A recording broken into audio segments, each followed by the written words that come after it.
Monday, guys. Happy Monday, guys. As you walk in, please make sure you hit that like button. Please make sure you hit that subscribe button. Please make sure you hit that notification bell on the right hand side.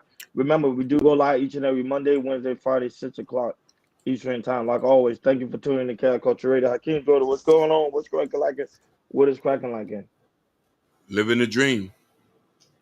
Hey man, feeling good. I was sick this weekend, but I feel a lot better than I was. I don't know what sick came from, but other than that, I'm feeling good, feeling great. Another beautiful, productive week, and we here, baby. Let's go, let's get it.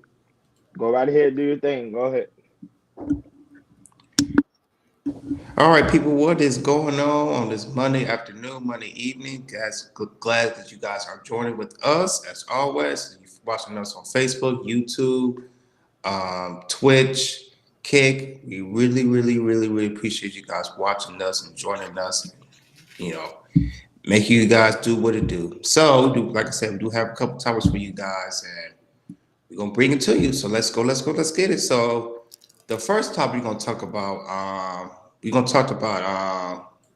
Miss Kelsey Nicole.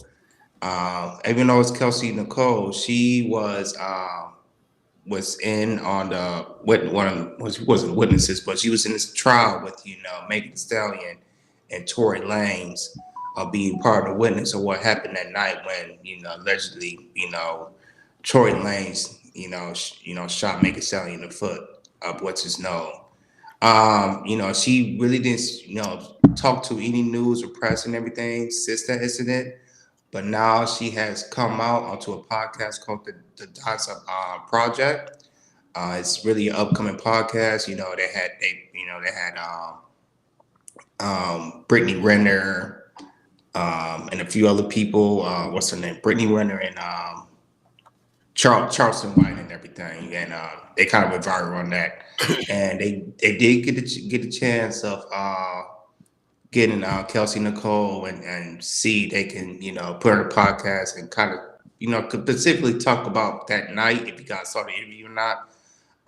But yeah, she came on the podcast, talk about her, talk about some bits of what happened, and that's really it. A lot of people were saying, on the comments and everything, why would you come out now and talk about something you didn't say anything in court and everything? People is getting on her on that. But needless to say, we do have some clips of her being on the podcast. Hakeem's gonna play the clip, and after that, we're gonna chop it up. Chop it up. Go ahead, Hakeem. I prefer not to get too into detail about those types of things, but I did want to ask: is that night, the infamous night, the night that you actually found out about the betrayal? It's crazy. Yeah, it is. It is. To my knowledge, other than that, like she was 100. Yeah. To my knowledge. So yeah, it did end up coming out that night that she had been betraying me or whatever, and of course it's like, damn, why it had to come out like this? Like we should be able to. You should be able to come to me and say this. That way we can laugh in niggas' faces, not niggas laughing at us. Supposed to be on the same team. Right, exactly. And so, but for me, it's never about like, I'm not fixing to fall out with nobody about behind no guy. Yeah. That's like the last thing. You know what I'm saying? But of course, there are principles, and of course, when you are this tight internet and do all that. Now again, I don't want to.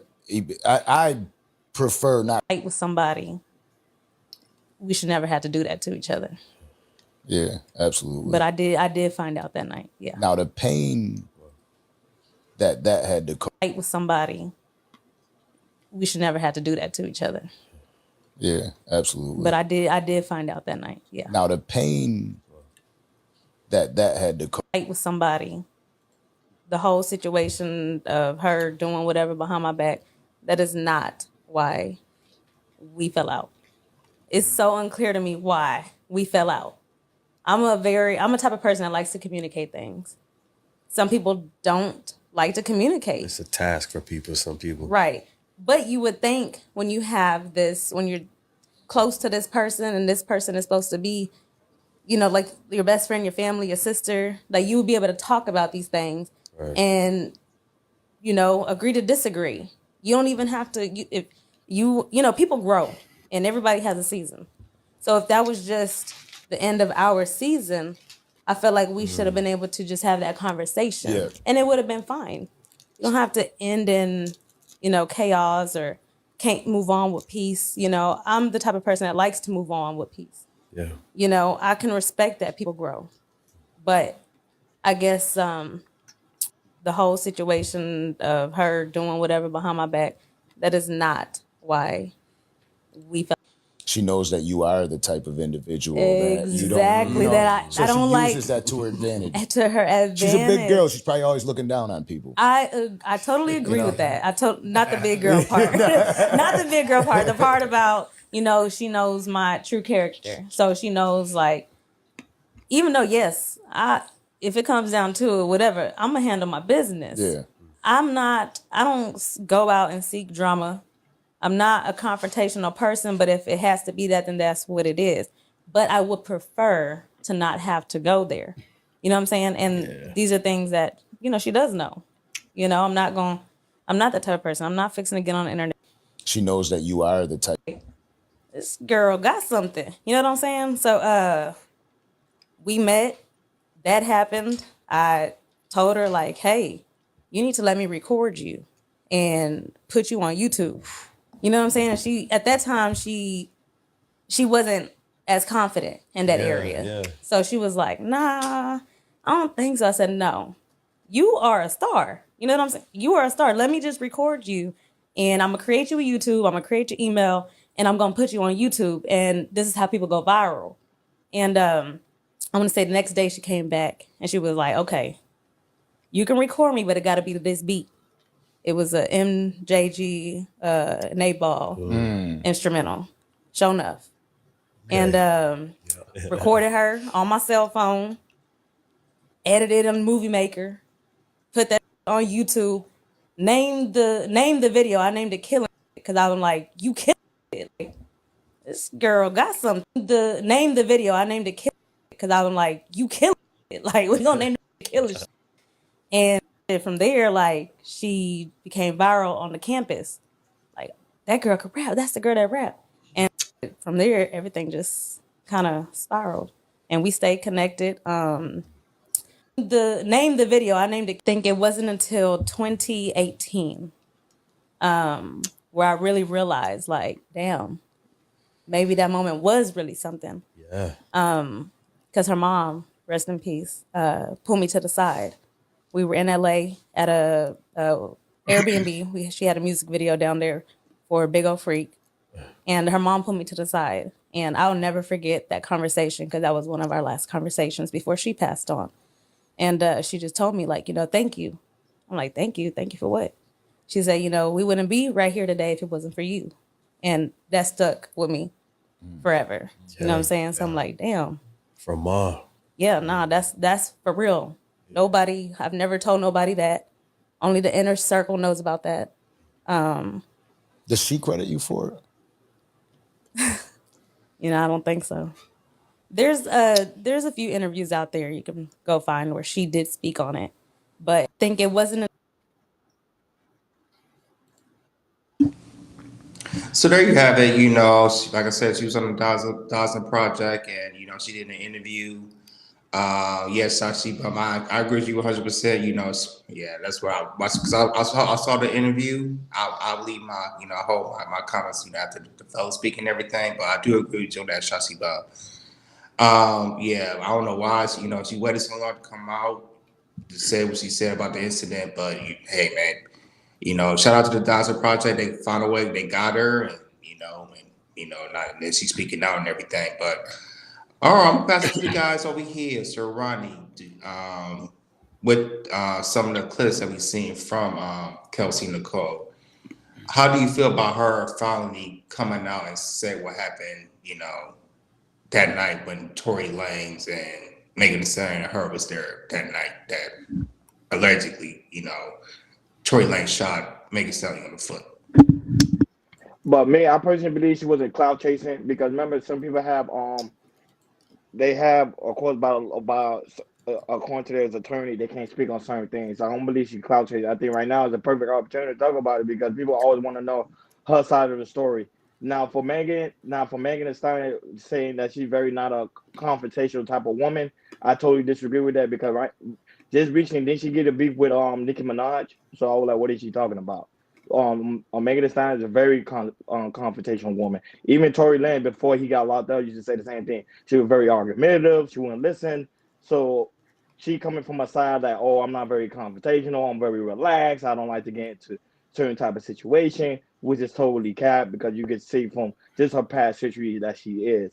Now, for her friend Kelsey to speak about it right now, I don't think she cloud chasing. I think she's doing it because of the same fact. Remember, she's been getting a lot of backlash from people in the chat, people from the comments, people from social media, people from media outlet. So she's just speaking her side of the story. Because remember, everybody want to know, okay, what happened that night, and then what transpired between Megan, you, and also Tory Lane. So she just want to tell her side of the story. Now I know some people may have different opinion about the whole situation, but I totally agree on that. Go ahead, I can. Man, honestly, and this is my opinion, I really think she should have stayed home with her husband and her newborn baby. We did not need this interview. We did not need her to come out. When we really need you to come out and speak was at that time of the stuff. And I know that she was on the court case, but now the man doing the 10 banger and the shit looks so fishy. I don't want people like that around like that. You talking to somebody who has been falsely accused of something who ain't never did. So this is kind of, and I guess maybe it's a personal biasness for me, because your life can change this quick and it'll never change. He's doing the 10 banger and he's guaranteed to be deported. She's living her life. She had got remarried and had a new baby. Now you're doing interviews.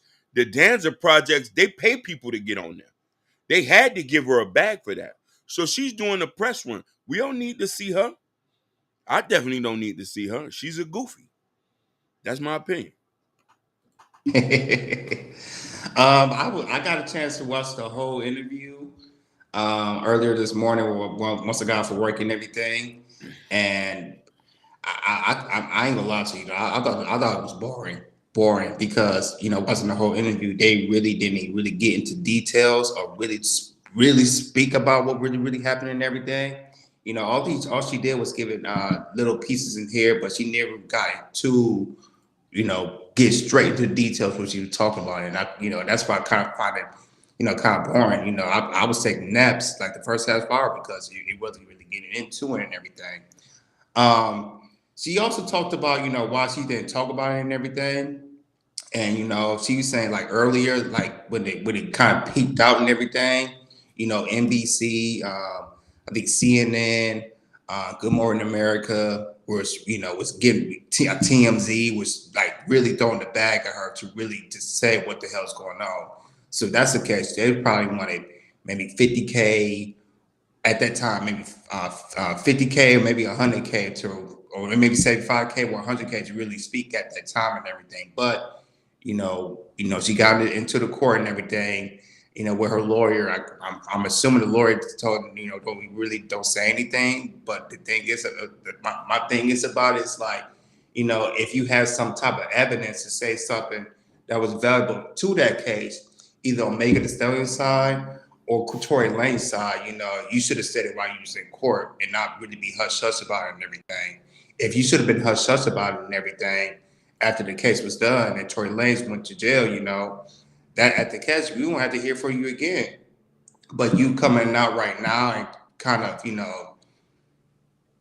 get into the interview knowing that Hakeem's right, you're married, you have a child and everything. Like a lot of people, like I said, a lot of people really don't care no more, unless you got some really super duper details of what happened and everything that we don't know, and you didn't tell your lawyer, well, you got to tell your lawyer, but when you didn't say anything in court, we thought, the details would have go down like that. But the thing is, it's like she wouldn't even say anything, just like little pieces and bits here and everything, and that's why I kind of found it was boring and everything. But I don't, like I said, I know.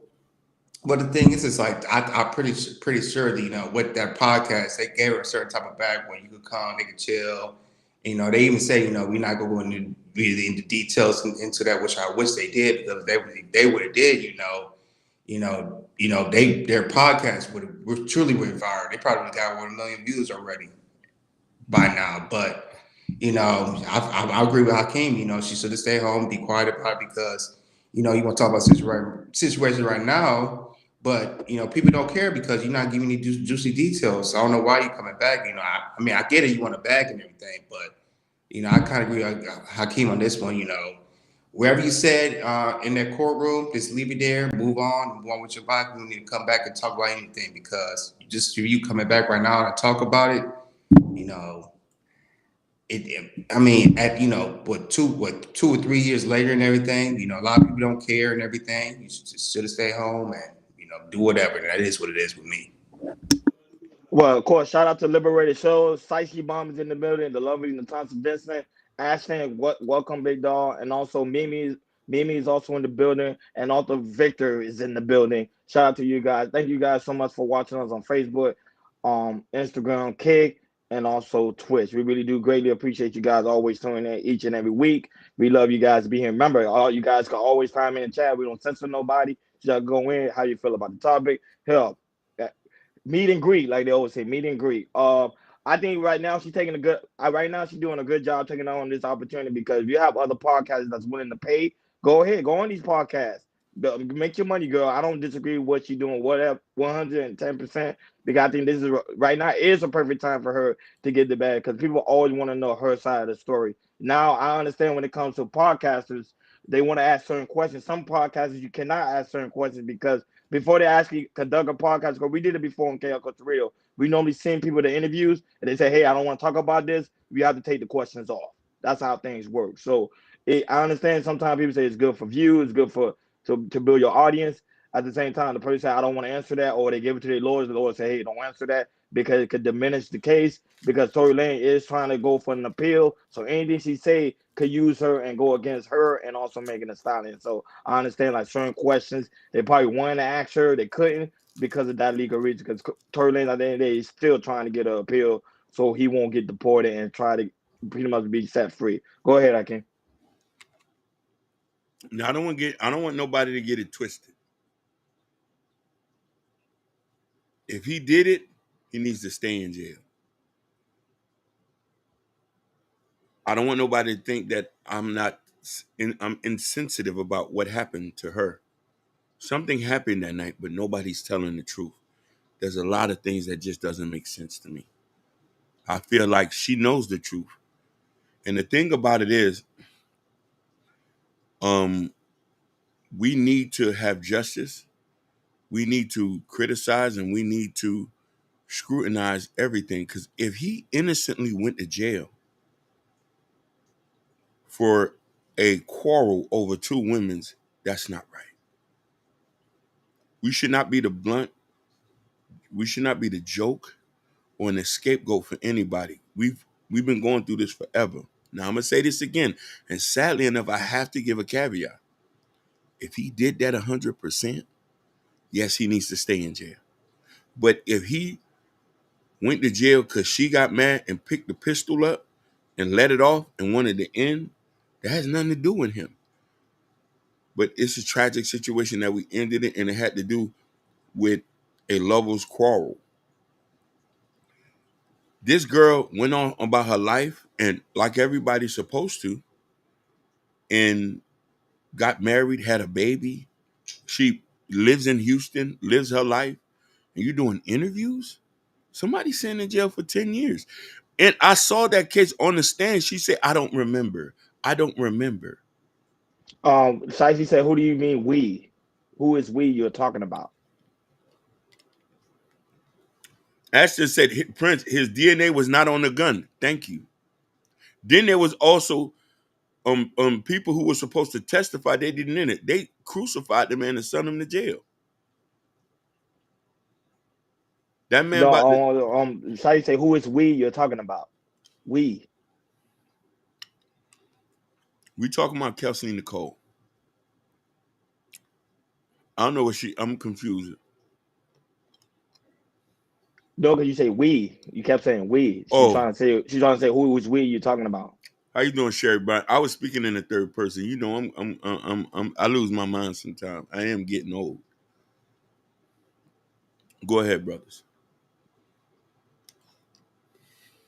Can y'all hear me well? Cause my Wi-Fi, y'all good? Okay. Yeah. This what that is. Yeah, I mean, we like I said, we don't know. Like I said, during the case, everything's not 100% what's going on and everything. And I mean, it does show evidence like this. Like I say, uh, Tory Lanez, his fingerprints wasn't on the gun and everything, and that's right there. That's like the big thing right there. It's like who did it and everything. Was it Tory or was it Kelsey who shot Megan Thee Stallion? But like I said, Megan Thee Stallion say, it was Tory Lanez who shot me. He shot me in the foot and everything. And like I said, and with Kelsey, we didn't get 100%. She was saying and everything, and with Tory Lanez, he did the best that he could, but here in LA, they're very, very strict with gun laws and everything. So, without Kelsey not saying anything, and kind of believe what Megan Thee Stallion was saying, it was likely that, and it happened that Tory Lanez got guilty. Now he's in prison already. And so and everything, like I said, he's in prison. He's in prison. He got, if he did something, hope. But the thing is, Kelsey didn't say anything, and it hurts Tory Lanez, and he's in jail now and everything. So, but yeah, I mean, it is what it is. I don't know if Kelsey's gonna go into another podcast, jump on the podcast, but because I feel like if she gonna go to another podcast, I feel like other podcasts is kind of gonna want a little bit more of what she did with it on the Johnson project and everything. I don't know if they give her more cash and everything. It is what it is, but I know a lot of podcasters. I mean, if you could join us, we probably won't do that. But I know other podcasts, big podcasters, they want to know what's what and everything. We'll pay you double, we'll pay you triple to say what's going on because a lot of people really want to know what the hell happened that night in the Hollywood Hills of who shot Megan and everything. And podcasters, they pay a nice prices to get her to speak. Maybe she'll speak, but other than that, you pay her a certain price, and if she don't want to say anything, she's not going to say anything. So we'll just see if she jump on another podcast. Maybe she'll say a little bit more than she did the last podcast she was on. Hey man, shout out to Vibe with Big Heavy Podcast in the building. Big dog, where you been at? Where you been at, dog? I love Vibe with Big Heavy Podcast. That's my dude right there. And shout out to Joe. Don't heard him. That's also in the building. Joe, man, you been missed last week, man. I was like, where he at? But no, shout out to Joe. Joe, don't hurt him. He's always in the building, and also the lovely Sherry Barnes in the building as well. Shiesty Bub, you asked me why I snitch? Of course I'm snitch. I ain't doing time for nobody. Unless you really one of my closest friends, and I know, like, man, that I know you can't survive in jail, then I'll be like, okay, I'll take the hit. But if you someone like Megan Thee Stallion and Tory Lanez, man, I'm snitching my behind off. Now don't get Some me people wrong, will pay. Some people will pay you money to snitch, Ronnie. I would say they pay me and they give me a briefcase, like, yo, I want you to go all the way in. Trust me, I'm gonna be really good in court. They be like, Ronnie, you a snitch. Well, look at Takashi 6ix9ine. He's out here. He been snitching on everybody. Nobody still ain't touching him. So, hey, I'll do the same exact thing. Go ahead, okay. Listen, if this was my baby mama, I'm going to take that charge. I'm going to go do the 10. I'm going to get son up the road. But for a random chick, we just chilling? Nah, we ain't doing none of that. To be honest with you, if I was there, it wouldn't have got to the point where she had got the gun. It would have been slapped out of her hand. It would have dragged. It would have been, give me that. You ain't busting nothing over here. But we all got to understand there's so many combinations of this thing. He didn't practice discipline. She was effing behind. They all doing this love quarrel situation. That's why you don't double dutch where you sleep at. You shouldn't do it. Boy, they pay you 80K to snitch? Man, what type of job? Hey, Ashton, send me that application, bro. A lawyer would pay you that. Some lawyers will say, hey, my client, hey, we'll give you an offer, 80K, 100K, if you can snitch and everything. We'll have it in cash, check, or something. They'll give it to you immediately. We'll cash that app if you need it right now. If you could just snitch. Send me the application. I don't care. Well, 80K. I'll be a good snitch. I'll be like, Your Honor, I'll be a good snitch. I give him the detail. I want him to stutter. I'll be like, I look him dead in the eye. I'll be like, yo, he did it. Because you talking about 80K, people don't even make that. With a college degree. I have inflation, yes, I'll take that. I'll take it immediately. Say less. The 80K. Say less. No, but our podcast do a little boring. I'm not gonna lie, Jordan. I kind of do agree with you. That podcast do a little boring. I didn't even know she was on the podcast. I was like, she was on the podcast. Like, Yeah. because remember that topic is kind of drawn out, and people just got tired of it. Because remember, the truth ain't gonna come out. Because remember, whatever is being said, my Tory Lane lawyers are always listening in, so they're very, very careful on certain information. And I always tell people, if you want to know the truth, all you gotta do is just ask the driver. The driver saw everything. He's in the front. He saw everything.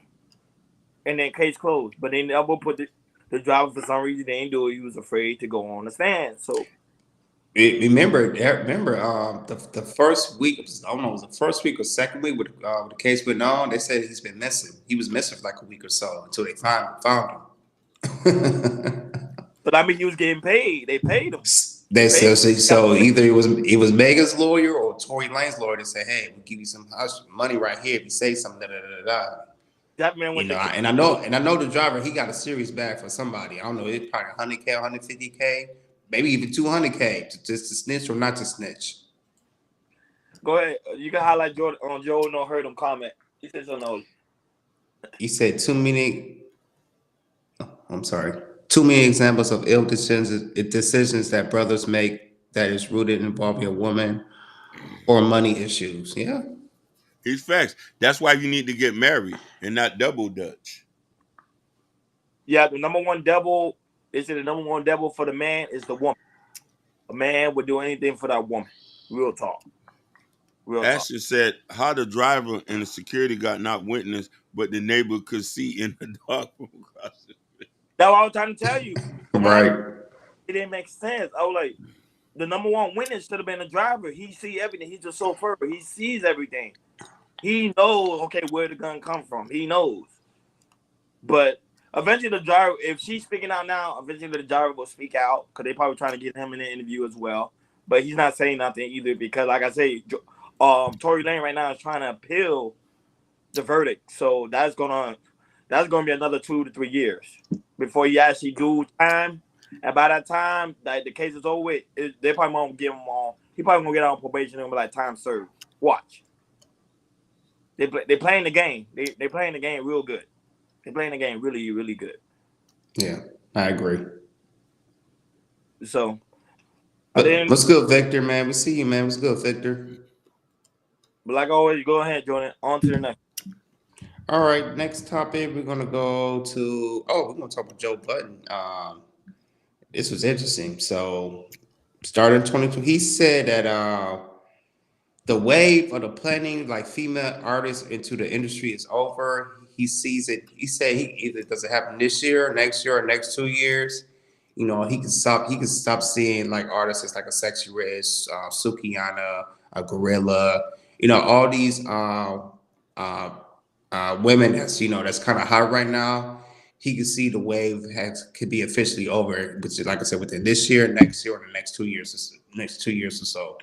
Because how the market is and everything, because majority of women that's female and they really talk about the same thing, that's mainstreaming and everything. And the thing is about usually you keep doing the same thing, and then after that you really can't change it up, and then after you can't change it up, we don't hear from you no more and everything. And Joe Budden was really getting into detail about it. We do have the clip of what he was talking about, and after that we're gonna chop it up. Go ahead, Akeem. For me, but the girl rapper wave is over. Damn. Come on. Just telling you what it is. I'm normally a few months ahead with this stuff. Sometimes a few years ahead with this stuff. When you say over, Why do you say that? You just said it was The girl rapper wave is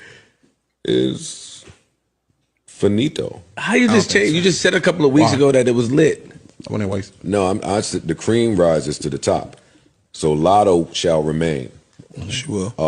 Flo Milli shall remain. Got it. Rhapsody will always be there, but she wasn't really a part of. Mm-hmm. But all of that, go find a girl, send her to Columbia, get it done, put her in the studio with Mike Will or any one of them niggas. All of that, planting the girl in the scene, getting the record, and it taking off. That wave is over. I think labels are looking at it like very few of y'all are selling records. It's too much work to get your coin back. We got to go do brand deals all over the world with y'all. Y'all are expensive. Some of y'all are annoying. And none of these records are working. But None what of if these records are working. Y'all ain't going to want to hear it from me, but the girl rapper wave is over. damn Natasha? She said from Millie is Hold on. damn. Natasha, you don't like Flo Milli? I like Flo Milli. Flo Milli is kind of dope. You don't like Flo Milli like that? Natasha. That's one of the only females I like around in this rap era. Only very few. I'm surprised. He's very surprised. But I'm gonna pass it to you guys. Ronnie, what you think about what Joe Budden says about how some of these female rappers, they started off hot, but now they're gonna, they can see the wave ending and everything. The details he was saying. What's your take on it? I disagree with Joe Budden. The girl ratchet wave is not over because remember at the same time we're still gonna have hood rat chicks. As long as hood rat chicks still remain, music like that gonna always it's gonna be always be on top. Prime example, look at Little Kim. Little Kim was doing the same type of music and they call her pretty much one of the queen of hip hop. One of the queens. I ain't gonna say she is the queen. I said one of the queens of hip hop. You had Nicki Minaj who came in the game doing the same exact thing, but later changed her music into what she's doing now. Some of these girls they doing it now because they understand that ratchet girls gonna always buy their music. And now that the fellas gonna like to see women twerk. Now, can it be more consistent? Of course. They could be more consistent in the aspect of not doing the same type of music over and over and over again. But remember, you got to keep it in mind. Some of these girls do things so they can get a trend going, but later down the line, probably by the second year, things are changing. They'll change it up, their music style. They won't do the same thing again. Like prime example, he missed a Lotto. I don't like Lotto. I think Lotto music is trash. However, some people may disagree. They might know she may be a very good artist later on. Just give her some time, let her evolve, and then um she'll do good. Like there's people that have been in the industry that used to do drill rap. They don't do drill rap anymore because they evolve. They do what is hot right now for the moment, but later down the line they're gonna evolve in music. That was it. I'm gonna be shocked. Like, remember, I agree in the aspect of I used to say the same thing. I'm like, yeah, Sexy Red 2 years should be done. But mind you, when you have that type of wave going, and then you have women that support that, because remember, a lot of people might say, "Oh, the man don't really support that." That's fine, but remember, women buy things. Women are the number one consumer. So if women are feeding into that, buying the records, listening to the records, especially in Miami, they love Sexy Red. So they doing all of that. I don't see them going anywhere. I'm just sorry. I don't see it happening. Go ahead, Akeem. So for me, I've always said this. If your music is not good for consumption, it's not going to last. A lot of music that female rappers put, and let's forget it, if you're making music for a certain demographic, that certain demographic, if you're trying to be major, you're not going to be able to last. Nobody's not going to be able to book you. Some people are an exception of the rule. Trina, she's still been able to get booked for shows, still all in. Her music is timeless. You know what I mean? But a lot of these girls who are here, they make music. We don't hear about them no more. What happened to Dej Loaf? Where is she? But that's bad. But that's bad management team. The That management team didn't do a good job. I'm just saying. I'm just saying that for the record. yeah, Most of no, the time, it's the bad management team. But go ahead. I agree with you. But let's say if you're hot enough, you're gonna be poking the industry. Drizzy, Tink, Gloss Up, Cash Doll. It's a number of these people. Shout out to D Degenerate. What's good, family? The Avengers is all over here. So when you're not making a good digestible music, you're not going to transcend. Lauryn Hill can still make music and still get booked for shows. Summer Walker, and I know that's not applying to rap. Her music is timeless. Scissor. But I don't know what female rapper that I could say that I pull up today. I'm gonna be honest with you. I've never really found a female rapper I could sit and listen to a whole CD. Because I'm a man and some of the stuff just doesn't apply to me. That's my take. For me, what Joe's really really talking about everything. I think, well, I'll just say this: like, there you got the rare ones, like Sexy Red. You know, like her with her, she's you see she's grimy, twerking everything, and I think Sexy Red is the first to really break out like that, as in an underground rapper who's twerking, my my thing, my booty hole, all that type of stuff. She's the one who used to break out like that. First, I thought it would be Sukiyana who do that, but as you see, Sukiyana is still kind of underground in a way and everything.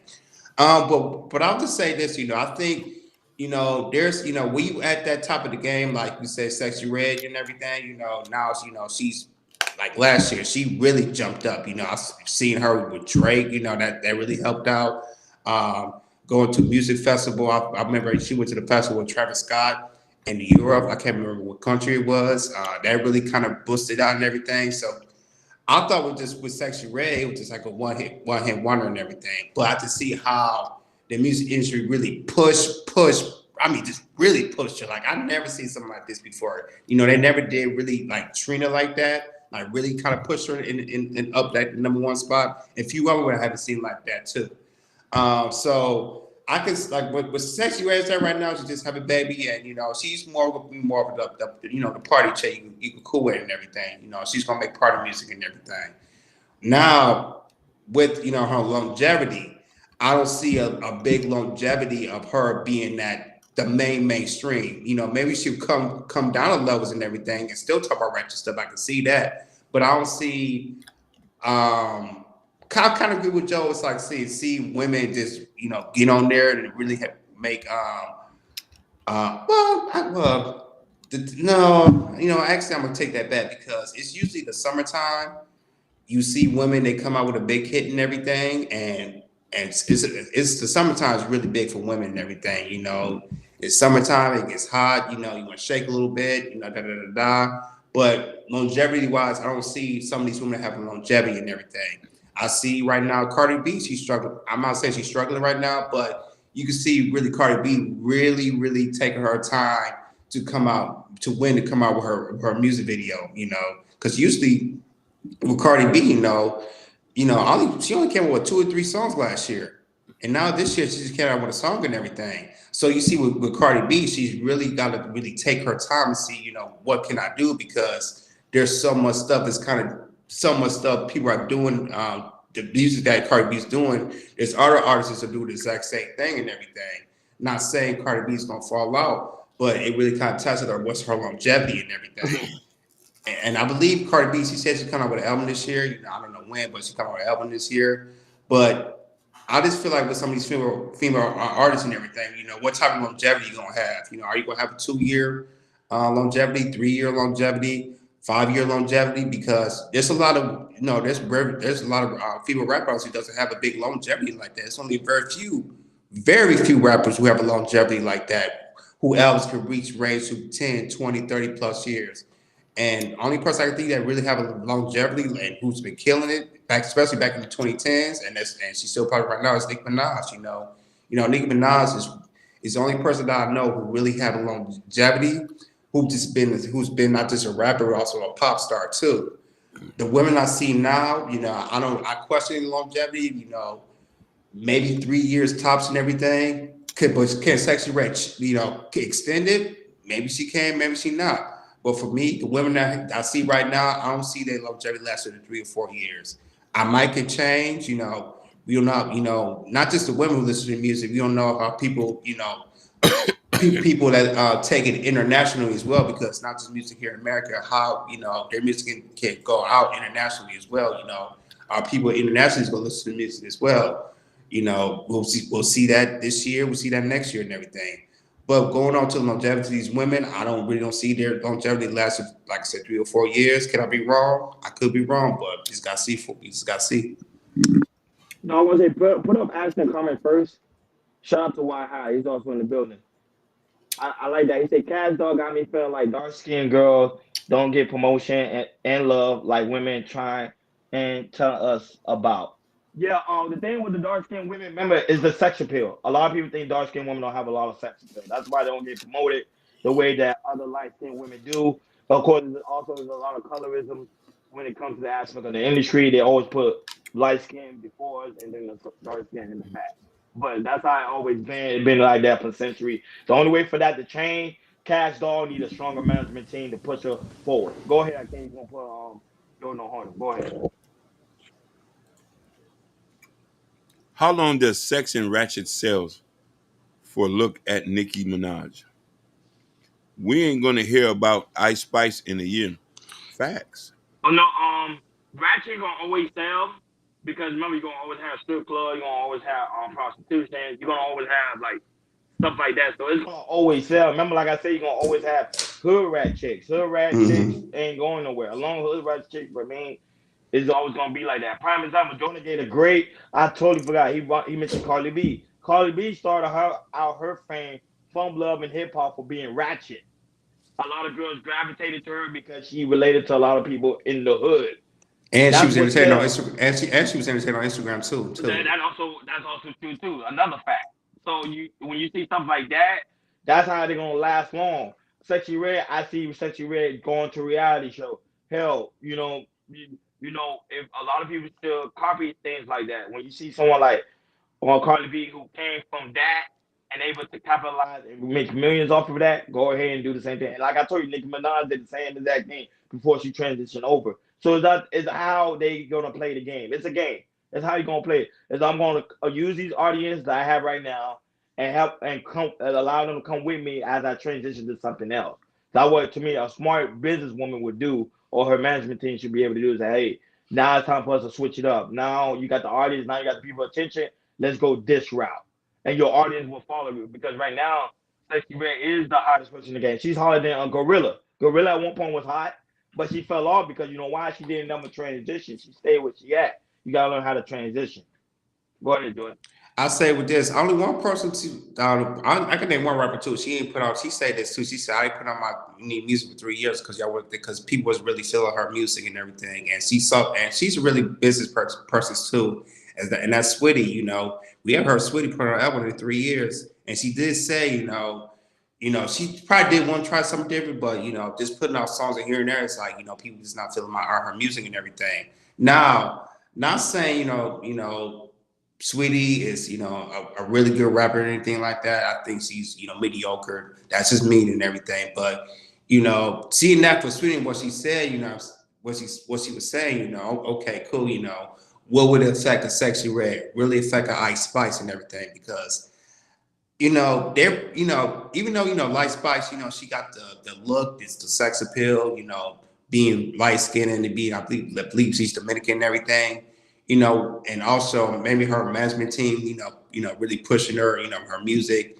Well, I have to say this, her, beefing with Lotto and everything, that's really gonna kind of, push her and Lotto, into some controversy, and they making this music against each other. I guess that's gonna make some profit and everything. But some of these women, like Ice Spice, she's cute, she's pretty, she can shake ass, whatever. But with her longevity, I really, really question because just listening to her rap is not really that good. I'm not being disrespectful, and I'm just telling how it is. And also, her performances are not really, really, really good. Not good at all. So, and the thing is, it's like you kind of see like some of these rappers who really put in their grind all day, and really respect how they their appearances, their image, how they rap, especially how they perform, because you can be a good performer on a video, but if I go see you on a concert, if I see you on a Rolling Loud, something like that, and I can see how well you could perform, like you really good, then I'm like, okay, you can do this. I could say this about Gorilla. I saw her perform last year in Rolling Loud. She was ratchet, but she Gorilla know how to perform. I give her that. I also saw Lotto perform too. She's a really. I mean, her rap is okay, but she can really put on a show. Like performer wise, she can really perform. And it goes by that how you perform, concerts and a music festival too, because you might be, so on the music video or decent, with your lyrics and everything. But if you can put out a performance and people like your performances, that could definitely help you out. Just want to add that on there as well. No, but the thing with Ice Spice is, she's part of that Latin community, so she'll be fine. Even if, let's say, she don't do well in the rap game, all she gotta do is go Latin. She go Latin, she's gonna have the Latin community. So Latin community all support their artists. It's normally with the blacks, we have a hard time supporting our artists. That especially when it comes to certain areas, especially in Miami, they don't do a lot of supporting when it comes to their artists. And Sugar Bun say it sounds like we're hating. Um, I'm not hating. hating, but I just go by what I feel. If I listen, some of these women cannot rap. They're shitty. I'm sorry.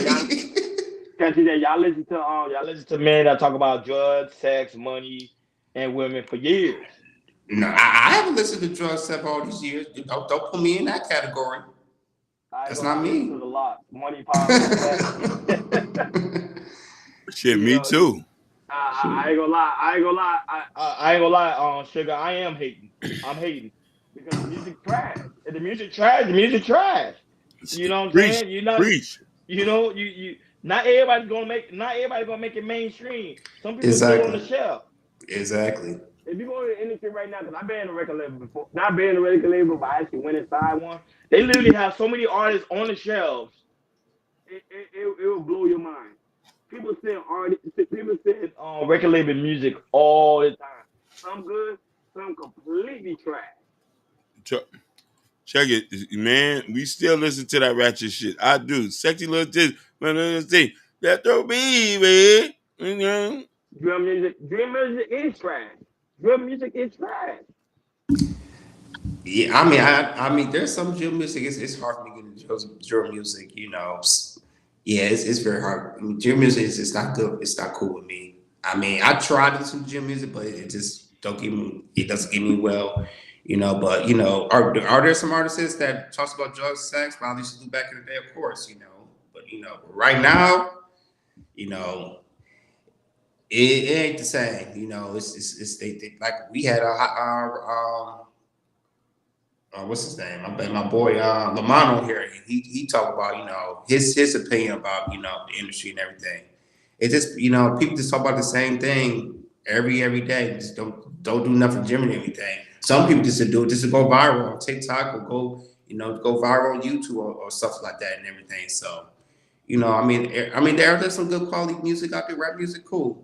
For some women and some for men, cool, but it's just like I don't know if it's just like the older we get, the more we think music, rap music is not what it used to be like in the 80s, 90s, and the 2000s or 2010s and everything. But yeah, maybe we just getting older because there's no creativity like it used to be. 10 years ago, 15 years ago, 20 years ago. Hey, Shicey, that's cap. I do listen to R&B music. That's cap. That's cap. Look, Joe don't heard him say over here. He A lot of Andre 3000. Go ahead. a lot. I don't know what we're talking about, but a lot of black men used to live R&B in the 90s and in the 80s, 90s, and the 2000s. There's a lot of men who, a lot of people you probably see on the podcast, like say they listen to rap. They probably listen to rap all the time. They had to listen to some R&B. Come on now, they had to listen to some Usher, some Marion. Come on now, really, Brian McKnight, Luther Vandross. Come on, MJ. Are you kidding me? They had to listen to some of these Prince. Come on now, they bugging. I'm a big R&B fan. I got a 241 song playlist with strictly R&B. Yeah, but I was saying no, my mic is loud. My mic is loud. It's just my hair probably blocking the senses. But yeah, my mic is loud. But no, but it is but it's true. Now she do make some valid point in the aspect of men not listening to R&B. It's this generation of men, but the old generation of men are listening to R&B. I was listening to R&B last night when I was at work after I was done with the Ashton show. Shout out to Ashton. Ashton was doing a late night last night. So Shout out to the you Shiesty Avengers. oh yeah, I forgot it's the Psyche Avengers. Avengers. So after we was done, after I done over there, I was listening to R&B and got my job done. So it's just we do listen to R&B, but the newer generation don't listen to R&B. No, they do not. But the I older guarantee generation, you, yes. Go ahead, I Jay. guarantee you, especially in the grocery industry, I guarantee you, Ronnie, there's somebody that works overnight. I could say any grocery store, Target, Walmart, Whole Foods, Kroger, whatever. There's at least somebody, I don't know if they're in the grocery, I don't know if they're in produce, I don't know if they're in the deli ever. You listen, you gonna listen either 2 times a night, maybe once out of the week. Somebody plays some R&B music. Yep. Facts. Period. Period. A lot of And men do listen to R&B music. I can't say every man, black man, will listen to just rap or hip hop. There's a lot But of they ain't. man, But Joy, they ain't listening to no. They ain't listening to no city girls. I know that for a fact. No yeah. one listens to no city girl. Some may have Sexy Red on the playlist because she trending right now, so they might have her. But trust me, city girls ain't on nobody's playlist at all. No, listen. Like I say, we ain't hear them come out of project right now. It's like after the end of 2023, they was done. Yeah, they What was happened to done. City Girls now? Where they at? Diddy. That was it. Keep telling you, promotion is how your management team handle the artists. Is the management team handle the artists in a certain way, they will go far in their in their career. Remember, that was say Takashi 69. He said something that was really good when he was with DJ Academic. He was saying like he said, listen to me. I'm not a good artist. I know I can't do anything. Like if you ask me, I think my artist skill is not that great. There's other artists that can perform way better than me, can get the audience way better than I can. But the reason why I'm hot is because my team is pushing for me. That's how it works. In the music industry, it's about your team. Who's pushing you out there? Who's putting you out there in the algorithm? Go ahead, Hakeem. Yeah, like Oh, hold go ahead, on, Jay. Hakeem. Sachi about to say City Girls up. You don't hear Ice Spice. You don't hear Lotto. You don't hear Gorilla. You don't hear Sexy Red. You don't hear Suki. I'm talking about City Girls. City Girl thing. You don't hear it's like, hey, you gonna do this, pay for this, and I give you something like that. That wave is done. It is over with because, like I said, you don't hear these new women rapping about any type of City Girl stuff. So it's done with. Chapter closed. Go ahead, Hakeem. no, definitely, brothers. I just think that there's certain eras that come and go. I tell you, a lot of this stuff ain't sustainable. Being ratchet ain't sustainable. You can't be ratchet and be 40. A lot of these people are getting older. Carisha went on the Breakfast Club and talked about she ready to get married after she done been tossed around. So we're gonna elevate from a lot of this type of music. We elevated from gangster rap, we elevated from drug selling music, and we're gonna elevate from female rappers. A lot of this stuff don't sustain. Some music are just timeless. Anita Baker, SWV, we can name them. Ohio players, the Commodores. You know what I mean? Our daddy's music still played. So this stuff we learning, this is all trash. Come on. Nobody listen. I don't listen to no drill music. I'm listening to SWV every night. I get so weak in the knees, I can hardly breathe. I lose all control. And something gets over me when I cry. That's my music. Sashi Bun say men are just mad because women can sexualize themselves, where in the 90s men would sexualize a woman for profit. Yes. I think at the end of the day, are men mad? Of course. Because man used to use that spot because remember used to call women H and B's.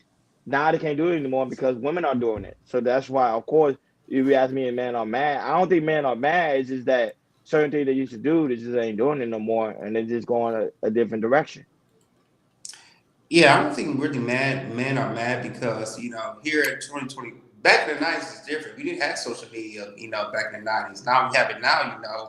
there's so much money out there to be made that I don't know why you should be hating somebody, but because it's a lot more easier, to really go viral and really put music out there back in the 90s and everything. Because in the 90s, we didn't have so much of this technology that we have right now. So I don't think, men are hating. I just feel like, there's so much more, artists that are out there. We have hundreds of artists that we have ever seen before becoming hip hop and R&B, well, especially hip hop. There's so many artists that's been out right now. I mean, talking about hundreds and hundreds of artists are out right now compared to 1990s and everything. So I just think it's like there's too much money out there for people to be hating because it's so easy to really to get on because you really know how to sign to the record industry. You can really be independent yourself. Do music, from YouTube. I mean, this is so much opportunity right there, and there's so much money to be making out there right now than there ever was before back in the 1990s. Go ahead, Hakeem. I look at it this as like there's gonna be artists that's gonna come and go, that's gonna give us timeless music. I just think that I know a lot of people might be mad because we do want to see female rappers win, but we gotta understand that some of the stuff is just not good. They're all rapping the same. They all dress the same. They all go to the same BBL doctor. I have a question for you guys, and Chad, I got a question for you. Do you feel like Sexy Red Power Time will outdo Juvenile Back That Thing? No, because Juvenile is over 10 years deep. I get Sexy Red I guarantee you, 2 more years and that's it. In 5 or 10 years, we will not be hearing Pound Town as well. We'll be hearing Back That Thing Up. I think because Back That Thing Up is a classic. It's not just a New Orleans classic. It's a classic. Back That Thing Up will go down generation to generation. Sexy Red Pound Town, I don't see that. That's just me. What do you think about it, Hakeem? I'm agree with everything y'all say. You talking about something that's timeless. We could play that today. They're gonna start backing that up, and it wasn't ratchet. We call it ratchet, but compared that it was like a clean ratchet. It was clean. So imagine you just say back in the thing up. You not say you be popping out peas and all that type of stuff. We're not talking about hoes and anything. We're just talking about back in that thing up. That's it. And remember, you gotta keep in mind, Sexy Red was too vulgar in her music. Too much vulgar in it. So because remember she was talking about the booty hole and this and that. A lot of people would cringe. Even when people was rapping the lyrics, a lot of people they be cringing just to say that part. He said, "Who gonna be the lead? The lead. Oh, that's gonna be Hakeem. He's gonna be the lead. Yeah, Hakeem can be the lead. I just said Kelsey Nicole R&B group. I'm gonna be good. Yeah, I'm gonna be the lead. I'm gonna be the I'm a Barry White type singer. I'm a Barry. How I do fools fall in love. Yeah, she like Miss Neal said, "Hey, Miss Neal, what's going on?" Like Miss Neal say, "Drop it like it's hot." The number one twerking. That would say it is number one. Nobody would never. They would never top it. No, that's the number one. Yeah. Cause we were listening. Remember, that's our generation. We were listening to that when we was kids, and remember, we still in our 30s. Somebody say Barry White. Yeah, he said not Barry White, Hakeem. Yeah, that was a she. I did say Barry White, Miss Nelson. I'm waiting for you, that's baby. Keisha Nelson. I'm waiting on you. Why do fools fall in love? Well, Barry White. I ain't listened to Barry White music in a long time. I need to listen to some Barry White. I used to listen to Barry White, Temptation. I used to listen to all of them. I need to go back. Yeah, but yeah. But I'm a Renaissance. I would say I'm a Renaissance guy. I'm a Sade, Aretha Franklin. I can go back all the way to the 1950s and come back all the way to right now and everything. So for me, it's a different type of day. If I feel like listening to today's music, I'll listen to today's music. Or the next day, I might listen to some music in the 90s. I'll listen to that. If I listen to music in the 70s, I'll do that. And it just depends on my day is. So I go all the way back to the 1950s and 60s and then go jump to the 90s or jump to today's music time too. So, that's how I am. Yeah, like I was telling somebody, man, I might go to the Jazz in the Garden this year because you know they do Jazz in the Gardens, right, every year. I'm like, yeah, you Every know what? Let me year. do. I said, let me do Jazz in the Garden because they might have somebody. Thanos is in the building. Shout outs to Thanos. Thanos, boy. When I see Thanos, boy, I be like, I Thanos in the I building. I gotta do this with Thanos coming here. When he coming Yeah, here, yeah, it's over. yeah. Mr. Five Rings, the boss of all bosses. Diamond cuts, Cuban links. Thanos is in the They got building. the whole Avengers in here. The whole gang is here. Uh-oh. Whoa. He said, "Whoa, the whole game, the Yeah, whole the whole game." gang came over. Okay, because we being very transparent. Mhm. Oh snap! I already know Thanos. When I see Thanos in here, I'm like, "Oh, Mister Links is in the Listen, building." my Yep. dream is to be like Thanos. Thanos look clean, big links, big BMW, big money, big business. You know what I'm Yep. saying? That's Yeah, my but dream. people say that's fraud money. No, no, no, no. No, no, no. Thanos ain't on that. Thanos ain't on No, I'm messing with Thanos. I'm messing with Thanos. I know it's not fraud money. that. No, Thanos not part of the Psyche's Avengers. Thanos not. Thanos not. I No, have to he's support my not. Florida family. There you go, Thanos. See, support. Thank you. And Thank he's you. not even from Florida. You get what I'm Yeah. saying? I was trying to tell you. Yes, How can sir. people support Thanos, Florida if you don't where support Thanos Florida? from? Thanos, where you from? Where Thanos from again? Did Thanos move? Did Thanos move to Texas already? Because I remember last time he said he moved to Jersey, Texas. yeah, there you go. I thought it was New York, but it is Jersey. Shout outs to Okay. New Jerusalem. Shout outs to New Jerusalem. That's what they used to call it back in the days. You know? Mm-hmm. Yeah, Jersey. I be getting confused because Jersey right next to New York, literally is Yeah. across the bridge, and they just always consider them to be the same. But it was like no, Jersey and New York is totally different, totally Mm-hmm. different. Wait, Oh yeah, yeah. Thanos. I don't even know he's part of the Psyche's Avengers. That I don't know. I think Thanos just support everybody. no, no, Thanos down. Shout Yeah, outs to Thanos. Mimi. Yeah, but go ahead, Jordan. On to the next one. But this topic, which one? This is the Whitney winner. This one was actually a special request. No, we're gonna wait till From maybe that one. We're gonna wait till if maybe comes in or not. I'm gonna push that to last. But I'm gonna talk about this topic. This involved the Chris Brown, go ahead. and this was going on for a long time. And Chris Brown, I don't know if people don't know, but Chris Brown is in the hole from assuming $2 million for unpaid loans, and this is from I think it's most majority of the loans is 1.76 mil, and this is from the Popeyes loans. So Chris Brown is being forced to settle his $1.76 million debt from Popeyes chicken franchise investment, according to multiple reports. The mandate comes from a Los Angeles court. The lawsuit was filed by City National Bank in Georgia, which accused Brown and others of failing to honor their financial commitment tied to the Popeyes franchise investment. Chris Brown has 30 days to pay this amount. If he ignores the judgment, he has risk of having his property, money, and wages sealed to satisfy the debt owed by CNB. Wow, Popeye's chicken. Wow, that's crazy. We do have a clip for you guys. After that, we're gonna chop it all up. Go ahead, Akeem. All right. Popeye's chicken. Hey, y'all, put chicken. If y'all put chicken in the chat. If y'all put the chicken emoji, I'm gonna put it right now.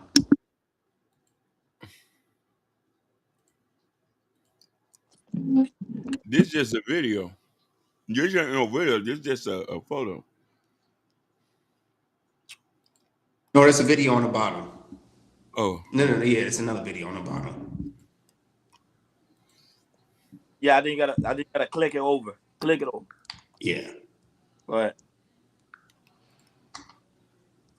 What's up with the Popeye chicken? I hate Popeye chicken. That should be fucking my. Excuse my language. Yeah, they are. Shashi Bun, they loaning money. I was shocked to seeing that too, but they are loaning money. I never knew that. That shocked the hell out of me. Popeye chicken. Popeye's chicken loan. I'm Hasib with Complex. City National Bank alleges that it loaned Chris Brown and his associates $2 million to acquire a pair of Popeye's locations. City National Bank alleges that they tried to get their money back from Chris Brown since 2018, and as of February 2023, the alleged unpaid balance of the loan is over $2 million. City National Bank already obtained a default judgment against Chris Brown in another case in Georgia, and now seeks to recover the remaining $1.1 million in this collection case in California. And this is just the latest in a series of lawsuits filed against Chris Brown. He is set to go to trial in December for a lawsuit filed by his former housekeeper in the amount of $71 million for injuries sustained during a dog attack. Of all the things Chris Brown has been sued for in his day, we didn't expect Popeye's chicken to be his latest. For more on this, head over to complex.com. Until next time, I'm Hasib with Complex.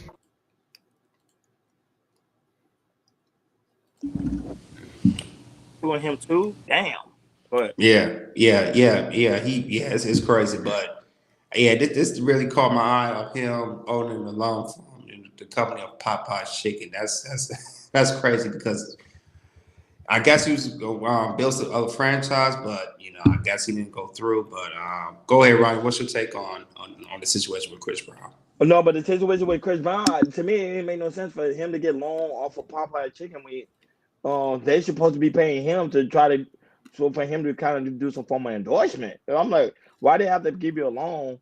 Unless a loan, that was I gotta really go in deep with the probably the case report of them suing him, because if pretty much they were loaning him $1.2 million because he was supposed to promote them or advertise for them, then that's something different. But if they were just giving them a loan because Chris Brown was asking for a loan, to me it seems odd. I think they were probably doing some type of deal, and then Chris Brown didn't go away with the deal. And not only that, but also it's a crazy thing too, him being sued by his man for $71 million. Pretty much that's the whole Chris Brown estate. So that one is kind of crazy, but Chris Brown need to wake up. Sugar Shiesty Bun say this right there today. Chris Brown need to get off them drugs. You said it, not me. Go ahead, Akeem. I want people to take this as a learning lesson to see that not all these people got money like that. We assume people in the music industry got money. As Chris Brown been in the industry for this amount of years, you should be worth over $30 million. Why you just ain't pay that by yourself? Write a check. Exactly. That was saying doesn't make sense. Exactly. You're right. Fact. It's on the KI Culture Radio side. Thanos. I'll put it in the chat. Go ahead. The KI Culture Radio side. I'll put the link in the chat. Go ahead, King. Go ahead. So I want people to look at it from that point. Like, a lot of these guys don't got money. A lot of these guys don't even got good credit. So when we hear these things, I don't want people to be surprised and be like, yo, this man is broke. Yes, he's been broke. A lot of you guys spend these money on fancy cars. They get high interest rate loans like all of us regulars, and some of these guys die broke. If you don't know, look at the 50s, the 60s, the 70s, and 80s. Most of these people who came from this era still don't retain none of their money, none of their rights, none of their publishing. So this doesn't surprise me. I just hope that kids can learn a lesson from this. Yeah, I agree with you, Hakeem. I don't get a lot of these rappers, R&B people, or even some entertainers. They do not. When they first get big like that, they don't have financial advisors. Yep. When it comes to Chris Brown, you won't hear anything about him like financial advisors and everything. So you can hear from years and years. Not only does he owe Popeye's chicken, which is crazy. There's been some. He owed back taxes for IRS and everything, and he hasn't. I think he hasn't been paying his property tax or anything like that. Especially here in the state of California and everything. Yeah, a lot of people are just not good with money and everything, and he has his kids, and I know he's paying child support too. So, with Chris Brown, it's like, as big of a superstar he is, and especially at the age he is and everything, he should be making a lot more money what he's doing right now and everything. But not him really getting what's the word? Not getting endorsements like that like he used to. it's just like, I'm not saying, well, it is sad to see the situation and everything. It's just sad to see that, Chris Brown at age 34, you just owe tech, you got to pay these banks and you owe taxes and everything to almost $2 million for Popeyes. And I think it's over $100 million for IRS and everything. So I think I talked about that last year and everything. But yeah, Chris, it's just you got all these properties and everything, and you don't have a financial advisor to really, put you, into the grid on what you need to be doing and everything. Hopefully, I wish Chris Brown just, you do have the money to pay it. It's just how you use your money on certain things and everything. And also, if you're gonna make a deal with Popeyes, you're not going with the franchise as well, because if that was the case, that's extra millions in your pocket if you can open these franchises. That's you don't got to worry about when you in the situation right now, and you owe Popeyes and you owe taxes, for the IRS and everything. So, I don't know if he's well. I don't. That's to tell he's not business minded or anything. Not really looking for your future, not just for yourself, also for your kids as well and everything. So, Chris Brown, please get a financial advisor, because it sounds like you don't have one. Make sure you get pay what you need to pay off, get your money right, and then try to get it on the positive road with your money, because it's I don't know. It's just kind of embarrassing that at your age you still owe money to Popeye's Chicken. Popeye's Chicken, not KFC, not churches. Popeye's Chicken, crazy. Shout out to Josh W. is also in the building, man. He's another one who support a lot of people's platform. I really do greatly appreciate you for also being here as well. Shout out to Josh W. in the building. Yeah, but that was Thanos said something in the chat. He said never use your own money. A lot of these men don't use their own money, which is true. Same thing with a lot of rich people. A lot of rich people don't use their own money. They use a lot of loan, especially when it comes to Robert Kiyosaki. He always used credit. So, sorry, not credit. He always used that to leverage. So a lot of these men use the money to pretty much leverage so they could capitalize off someone else's money, which is the smart thing to do if you know how to do it. I think Chris Brown, like Jordan said, I think he do need to get a financial advisor because I think his mind is not all the way right. And I don't know if because of him doing because of him being doing drug use or him doing other stuff with his money. I really don't know. But go ahead, Jordan. You was gonna say something? What? I don't know if you answer this question, Ronnie or Hakeem. I don't know if it's lean. I don't know if it's drugs, but what does I don't see Chris Brown, but I see Soldier Boy too. It's like they cheap. You can see it's like their face so skinny they can see their cheekbones. You know what Yeah, type of drugs that is? that's that lean. Is that lean? Is that lean? Yeah, lean, and sometimes especially when they do shrooms and Okay, mushrooms. and I got okay. If that's the case, then why does it have an aftermath too? Because look at Lil Wayne. It's like remember he used to be so skinny, but now Lil Wayne, his face look all puffy, all that type of stuff. I don't know. It's a reaction to it. What the hell's going on with that? Yeah, Little Wayne. Shiesty say no, it could be the coke. Um, um, Thanos say lean could also do the opposite. So it Oh, depends. okay. It depends on the person's body type. And remember, you gotta keep in mind sometimes they don't be eating as well. Like it. What did Chicago say? No, Chicago talking about something else. Other He was talking. other He said people's money. use other people's money. Yeah, a lot of rich people they do that. They use other people's money. Not only that, but the banks. To be honest, the banks use our money to invest in something else.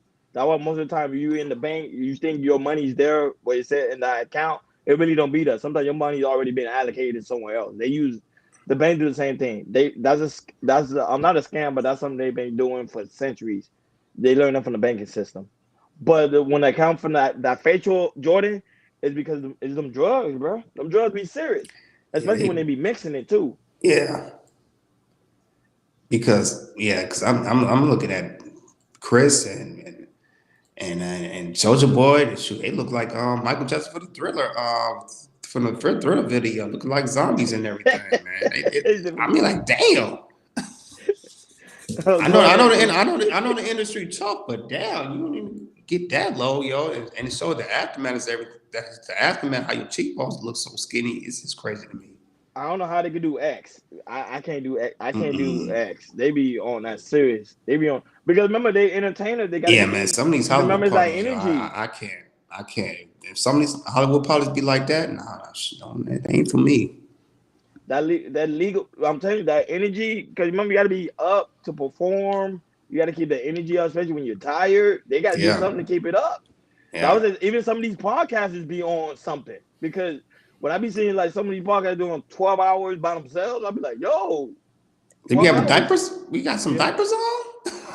without even taking a break, like Yeah. bathroom break. That's how Mm. it be, you know. But go ahead, Hakeem. No, definitely. I did want to comment on the OPP, other people's money. You got to have, some people have to have good credit to get that. You know what I mean? You know what I mean? A credit line. I don't think a lot of people, we don't understand the fundamental of credit. Most athletes have bad credit. Most rappers have bad credit. Nobody prioritizes that. A lot of these guys get high interest loans and stuff like this and make foolish investments decisions. So we see the aftermath. A lot of people go broke. Look up the story of Sean Kemp from the Seattle Supersonics. He had over like 9 kids, lost everything, and he was just like, I think he's a garbage man now. Same thing with what's the other name? Antoine Walker was another one from Boston, and and there was another guy from Rhode Island who started to work at the at Starbucks. You know what I mean? Shout outs to Chicago Rilla. Yeah, but I would say majority of these guys when they get these type of money, they don't have the right people to help them leverage their money. Or Yeah, even let's say even if they do borrow from other people, you still remember you got to pay them people back also with interest. It's the same. It's the same way it goes. But sometimes I think they just be forgetting, or their mind is on something else, or they be like, oh, I'm gonna just take advantage of scamming people because they're making a certain amount of money and then I'm good. It don't work that way, especially when it comes to aspect of Chris Brown. Chris Brown, his catalog itself is over $1 billion. So yeah. I'm like, what are you doing borrowing money from Popeye? It doesn't make any sense, But It's go weird ahead. as hell when we think about it. And it's sad to say, but Hakeem, I think you do have a great point. I think some of these guys in this industry are completely broke. Yeah, But they they giving us the illusion that they're making money because you see them with the train, you see when the money getting thrown around and stuff like that. So like some of these people like be really, really completely broke.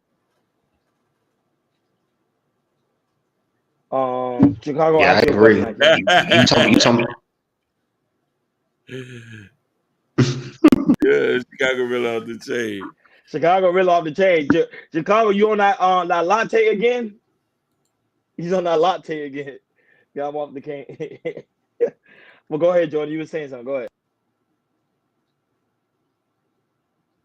No, I'm saying like seeing like I was agree with you how a lot of these rappers we some of them we make more money than them and everything and look at the statistics is very very shocking and everything. But it's like I say it's just like in the NBA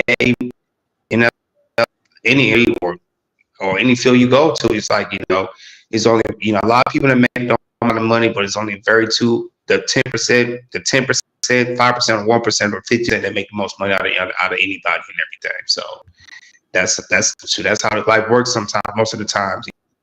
Majority of people don't get a lot of money, especially in these industries. But if you're the number one, you can be they can promote you or anything. That's where the big bucks are at.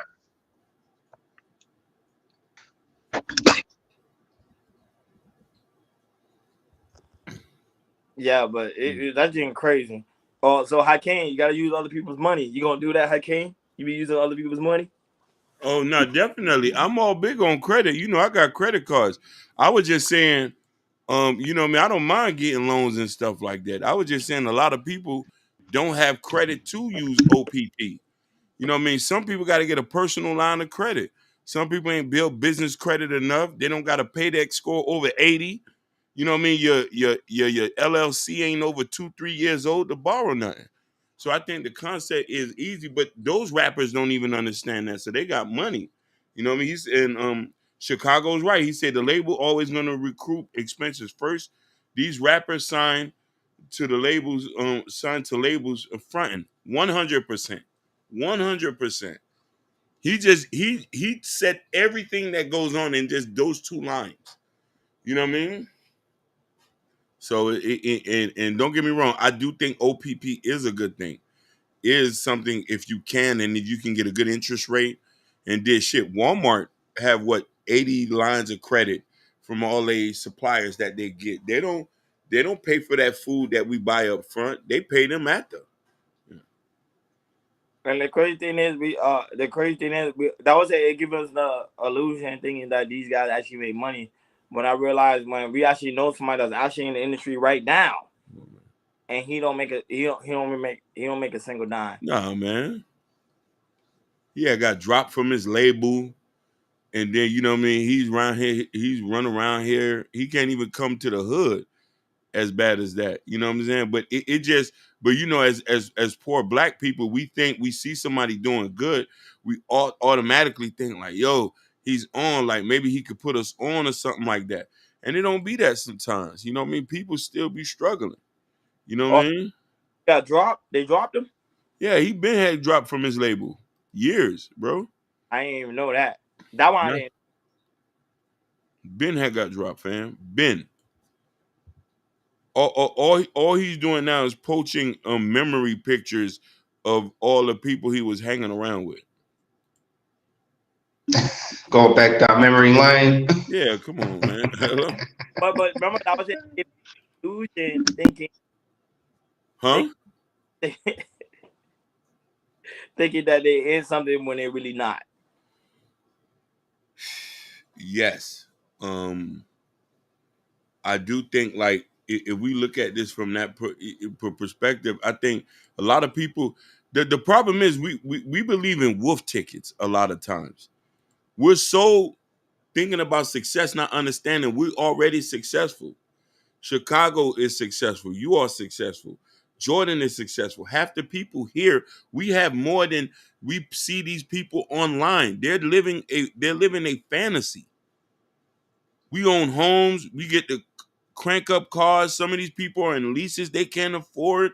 You know what I mean? Some people can't even get a latte in the morning. You know what I mean? I think that, and this is why kids are so delusioned behind that, because we seeing these guys, you know what I mean? And shit, I get lost in the sauce sometimes too. I didn't know that you default on $1 million loan. Man, if I was in Chris Brown, I'll be up by now. Up. You know what I mean? You won't be hearing about no loan issues or nothing like that. But you know what I mean? It's an illusion. And I think that I'm happy this has come out so kids can understand. Man, he ain't really paid like that. He don't even own his masters. He don't even own 100% of his publishing. Yeah, that's true. I can. And I feel like, there's a lot of information that we have today that we didn't have, back in the day, to really learn about, you could ask, Alexa, you could ask Siri about, how the music industry works and everything. There's books about it, there's DVDs about it, there's people who's been in the industry, probably have YouTubes about it or clips about, what's going on and everything. There's just so much information that, not just the industry or, entertainment, sports as well of what really goes on, we in the entertainment industry or the music industry like that. So, so if some information is out there for people to know and to see Chris Brown in the situation he is right now, and now, just keep continue to have depth, and continue to have depth, building depth and everything. It's just embarrassing.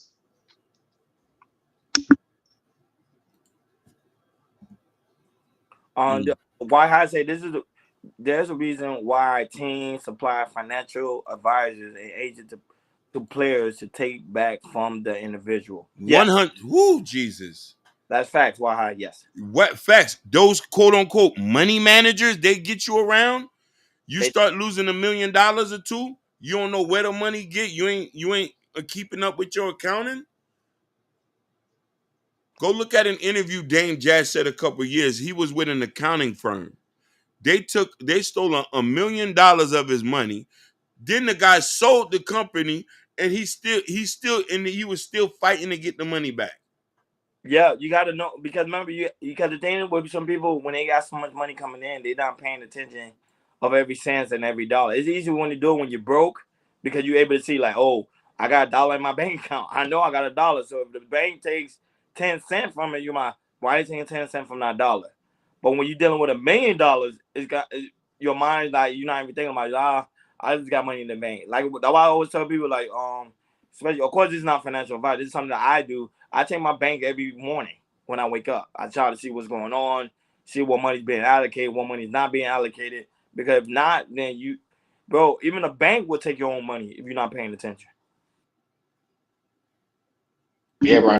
That's being smart. Everybody should be taking account and everything because sometimes you might be scared. Know about it. it could be simple and everything. If you trust somebody, city, there's a lot of people, they're being smart about how to scam and everything. So, I agree with you, it's not financial advice either, but you should be able to check your bank at night because maybe you bought something on the app on a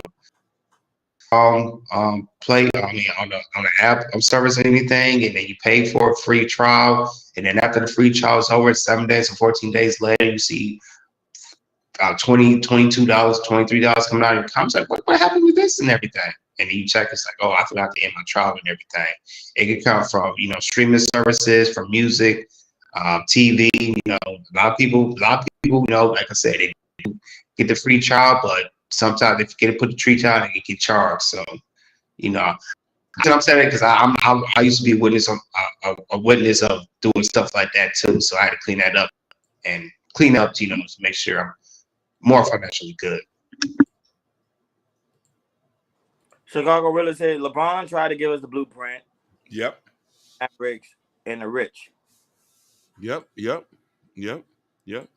But to be honest with you, the blueprint is right in front of our eyes, but we don't want to pay attention. You feel me? And I'm saying this, the blueprint is not the rappers.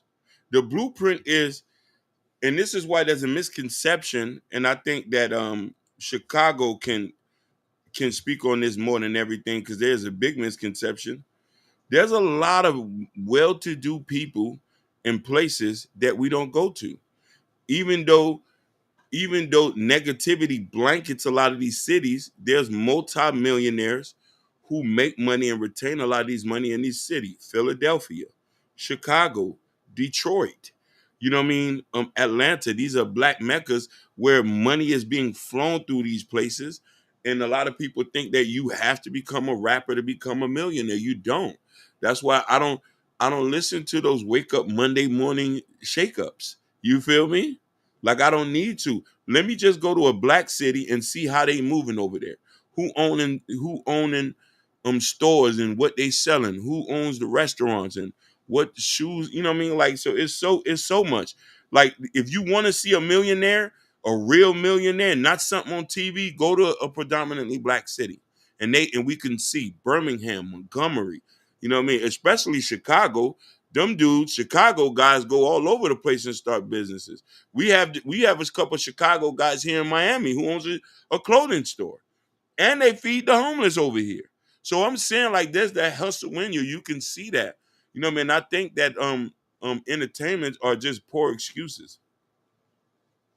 And also, I want to add this. Shout out to Tequila. Go ahead, Hakeem. I just shout out to Tequila. I just want to add this too, Hakeem. Majority of regular millionaires, they don't start making money until their 20s and 30s. So majority of millionaires, they don't get money in their 50s and 60s. The millionaires you see, like entertainers and athletes and everything, those are rare, super extreme, where they get money in their 20s and everything. Either they'll make more money, majority of them they'll make it, they'll spend it, and they don't have money and everything. Majority of millionaires don't make their money until they're in their 50s, 40s if you're lucky, and really in their 50s and 60s. And that's fact. And I'm gonna say this again: all these rappers, all these other people you see, entertainers, musicians, and everything, that get money at an early age. It's like I said, it's very super duper rare to get that money. So Look at Chicago Rilla. He's naming people right now. Shout out to Rilla. You see? But we all focus on a lot of you see he's naming a whole bunch of people. Herman J. Russell, Robert F. Smith. Oh, that's the billionaire. John The Rogers. billionaire. Yep. You know what I'm saying? Shout outs to Nidus. So there are blueprints. And listen here. Shout out to Robert F. Smith. Hey, Chicago, isn't Robert F. Smith the guy who paid off 1 year of Morehouse's student loan? That's him. That's a fact. Hakeem. That was 2 years ago, I believe. That was 2 years ago. Let me ask you a question. When any of these entertainers did anything like that? They don't have the money. Remember, they don't have the money. That costs money to do something like that. Yeah.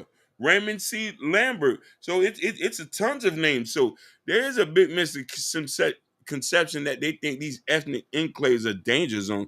There's people getting money there. So about I don't know, Little Dirk.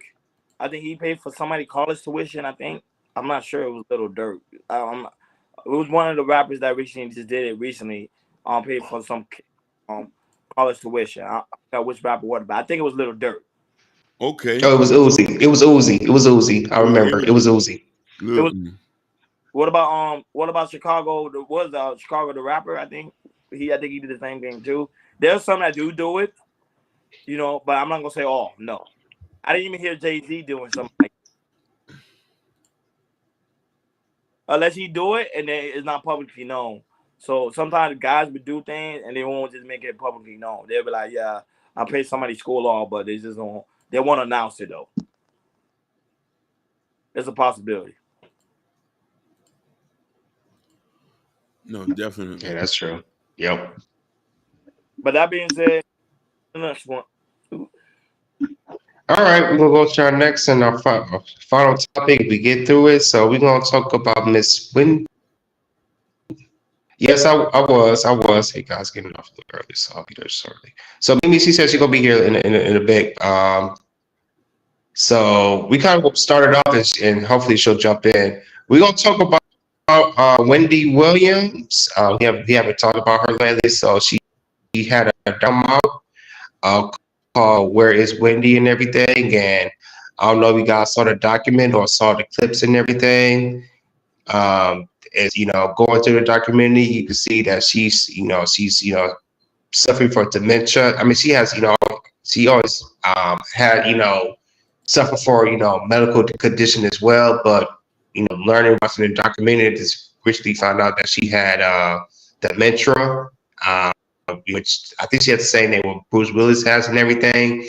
And I haven't saw the documentary, but just like looking at the clips and also listen to people reacting to her and everything. You could just see that, they shouldn't have been showing, Wendy at this state of the moment right now because she, wants to get back on television. But the thing is like, they say that people that's, that works for her, they're trying to use her for money, and her family, they're trying to,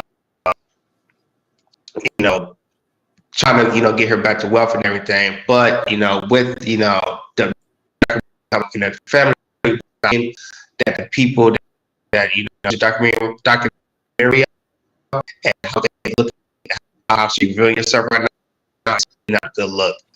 We do have guys for what's going on,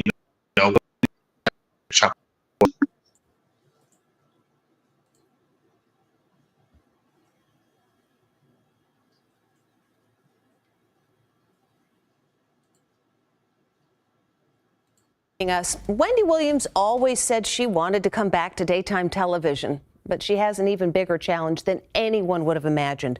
We're learning that the former talk show host has been diagnosed with a form of dementia. Stephen Fabian has details. Heartbreaking news. Wendy Williams is suffering from dementia and aphasia, the same disorder that has stricken actor Bruce Willis. In a press release issued today under Wendy's name, her care team reveals after undergoing a battery of medical tests, Wendy was officially diagnosed with primary progressive aphasia and frontotemporal dementia. It says aphasia is impacting Wendy's language and communication abilities, and it calls her dementia a progressive disorder impacting behavior and cognitive functions. The news broke just moments before The View came to an end today. We wanted to update you on some news that has just broke concerning Wendy Williams. Wendy and her care team just released a statement that she's been diagnosed with primary progressive aphasia and frontotemporal dementia. Our hearts go straight out to her. Wendy's care team says the diagnosis came after the legendary talk show host underwent a battery of tests here at Weill Cornell Medicine in New York City.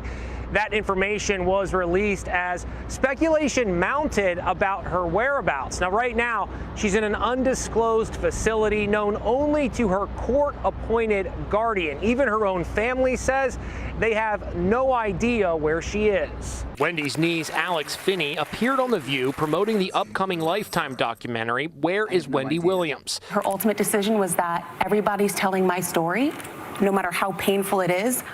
I want to tell it. She didn't say a word about the dementia diagnosis, which was announced by Wendy's PR team. We spoke to neurologist Dr. Leah Kroll. This is a progressive disorder, and there is no known cure or medication that we could give to slow the disease process down.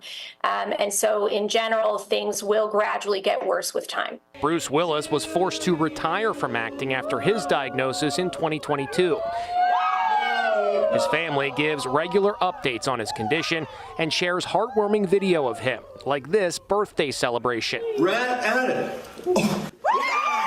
You really have to hand it to Wendy Williams and Bruce Willis in terms of how generous and brave it is of them to come out with this. This is not a diagnosis that's easy to be open about at all, and they're doing us such a beautiful service by drawing attention to it. In this just released clip from the documentary, you see Wendy like you've never seen her before, without her signature glamorous wigs. The documentary is so raw and so revealing that Wendy's niece was asked if the former talk show host is being exploited. How do you respond to that? Well, I respond to that by saying I was not paid. Right. Sitting here today, I haven't taken a dime. I'm not getting paid off of this. This is literally just a labor of love and fighting for your family. The Lifetime special Where is Wendy Williams airs in 2 parts this Saturday and Sunday.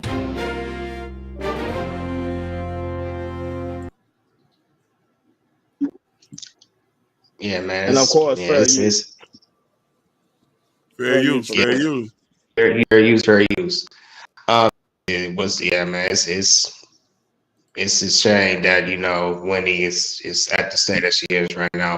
But I'm gonna put on. So, what's your guys' take on the Wendy Williams and the documentary? If you saw the clips or the documentary itself, go ahead, fellas. First of all, I want to get a shout out to a person was the one that told me to do a topic for us to do a topic on this. She was like, what have you guys talked about it? I say no.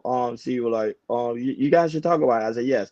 We'll do it most definitely. So we're doing it for her. So guys, you also want us to do topics that you would like us to do? Make sure you guys can hit us up on the inbox, or any one of us personally. Just let us know. We would love to do a topic for you guys. Remember, at the end of the day, KI Culture Radio is for you guys, not for us. It's mostly for you guys. So the diagnosis that Wendy is facing right now is very serious diagnosis. One of them, remember, I think it is asthenia, is the one where it deals with the brain, where it hinders your speaking and also your ability to think. So that one right there is very serious, and a lot of people are speculating she got that after she did her surgery. She never, even Chicago really say that she never been the same after she did that surgery. So, it's a sad thing to see some of these people go through. Some people dementia. Dementia is one of it too. She dealing with 2 diagnoses: dementia and also aphasia. She's dealing with 2 diagnoses, and those are some serious diagnoses. Something that not to play with. As you can see, look what happened to Bruce Willis. So it's a sad thing to see her going through. A lot of people believe now these are I know this is very harsh to say, but a lot of people think this is her karma because what she did to a lot of people in the past. They say she deserved what she's going through. She treated a lot of people like crap. She treated her team like crap. She treated her PR team like crap. So a lot of people don't feel sorry for her. But at the same time, when you see a woman, anybody dealing with a form of condition, that like they say, it never touch someone unless it hit home. So when it happens to you personally, then you will kind of see okay what the person is going through. So, you know, I'm not gonna bash Whitney. I know from all the stigma she did in the past. Because remember they say Whitney was the original Tasha K before Tasha K actually came out. So, but for her just to be dealing with that and suffering, I don't like people to suffer at all. And not only that, but her, especially for her family, don't know where she's at.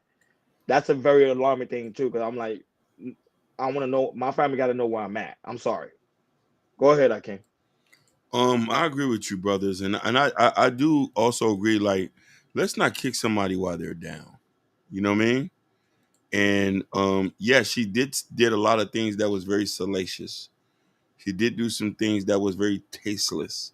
You know what I mean? And I do believe as family we should be able to forgive and forgive. And then she has dementia. You know what I mean? I also want to I also want to she looks better before surgery, and she looks better before surgeries. Yeah. That's my take. For me, Whitney Williams, she's been very, very real to not, to people, not just to, her family, but also to people in general. She said on the show, it's like, yo, I used to do drugs, hardcore drugs. I used to do cocaine. I used to do crack and everything. And she told back in the industry, she used to, it kind of, put her into a really, really bad place. And and there was one time on the show that I didn't really get in deep. Like I really thought it wasn't serious until she I saw producers. There was one time on the show that she was, I think it was Halloween costume at the time, and she was Statue of Liberty. And then on the middle of the show, we just come back on the show. I don't know what happened. I guess the head was maybe was the helmet, the head thing she had on, and then she started lose sight and everything, and then she collapsed and everything. You know, I just look at stuff like that. But right now with Wendy Williams, it's just really, really sad to see her like this. It's really, really sad. I just wish they never did this documentary. But as for some people that's in her circle, they are, to me, that I think they're really exploiting her, especially her publicist, because the publicist was saying, so this was supposed to be Wendy's come back, documentary, like get back on television and everything. But if you look at her state, she is nowhere near close of attempting to come and turn the TV. Let her know I'm doing a podcast, because last year she was talking about doing a podcast or whatever.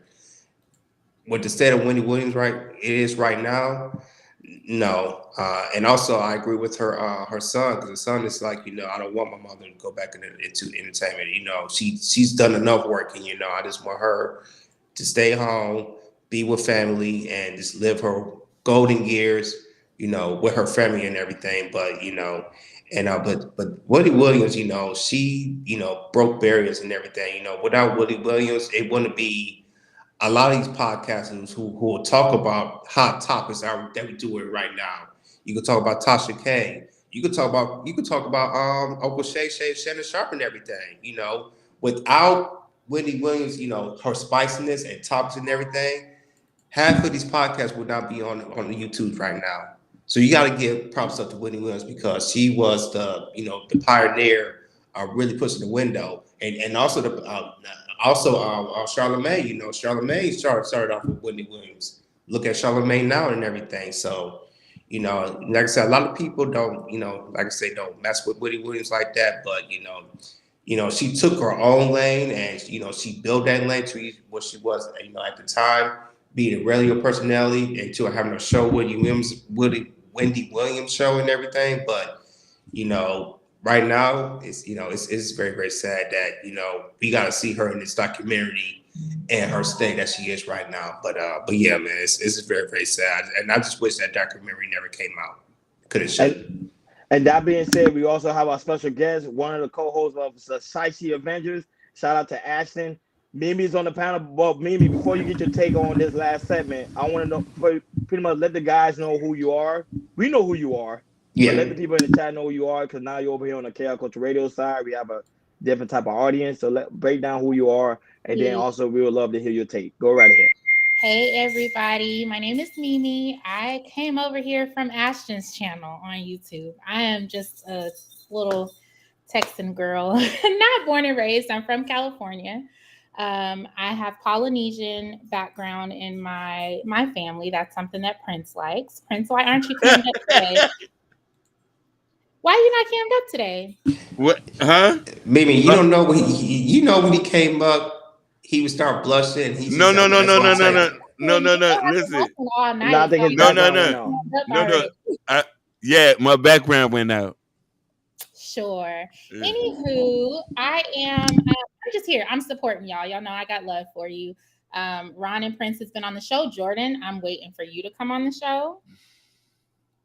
Okay, you got me. All right. All right. I want to come. Like I said, I want to come before my baby's born, and hopefully either this week or next week. Okay. Let us know. Let us know. I can do a special segment for you.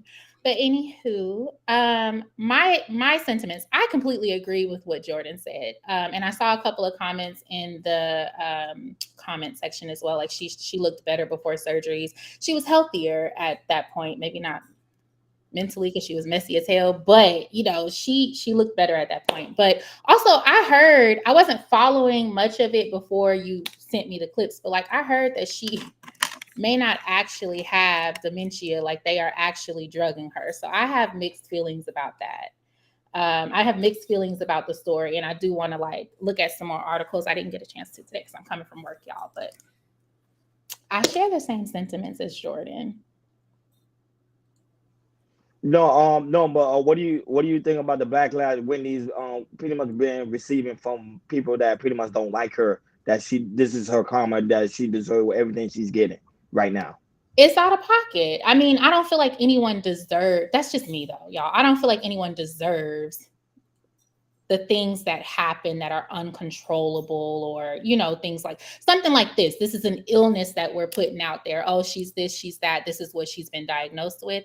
I don't feel like that's just me though. I don't feel like I would ever be like, oh, you deserve that. It's karma. No, the lifestyle of a journalist, the lifestyle of a host, the lifestyle of the whatever platform she built for herself, or, you know, was inducted in, like, that's just her lifestyle. It's different. She may have been somebody totally different on the inside. We only get what she puts out there for us to see.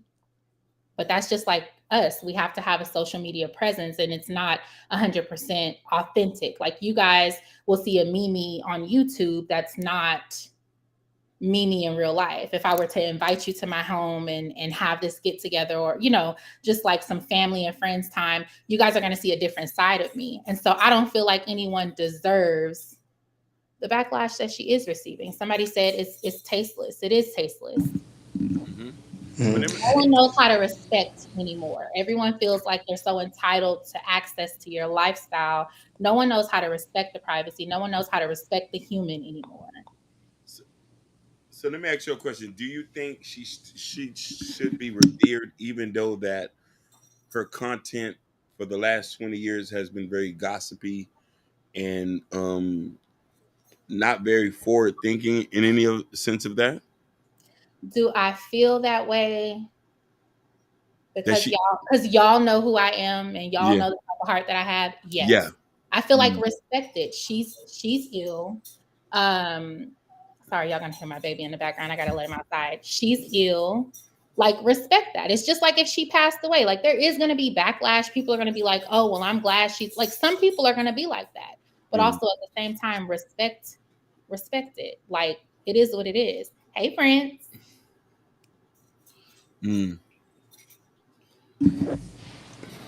Yeah, I agree with that because you just look at people out there today. The Jason Lees, or the Shade Room.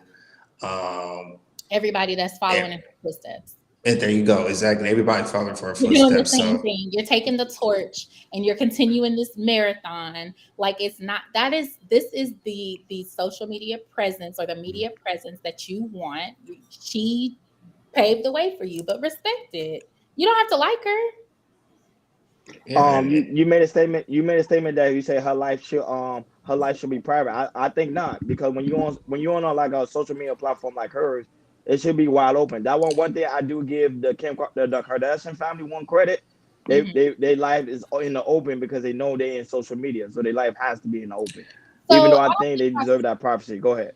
I get it. I don't think I said that her life should be private. I said that you would correct me if I'm wrong because I already took a shot because y'all making No, that. no, no, no. You good. But You I good. think It's just I think pushback. I said Go ahead. that you would get a different version of her Mm-hmm.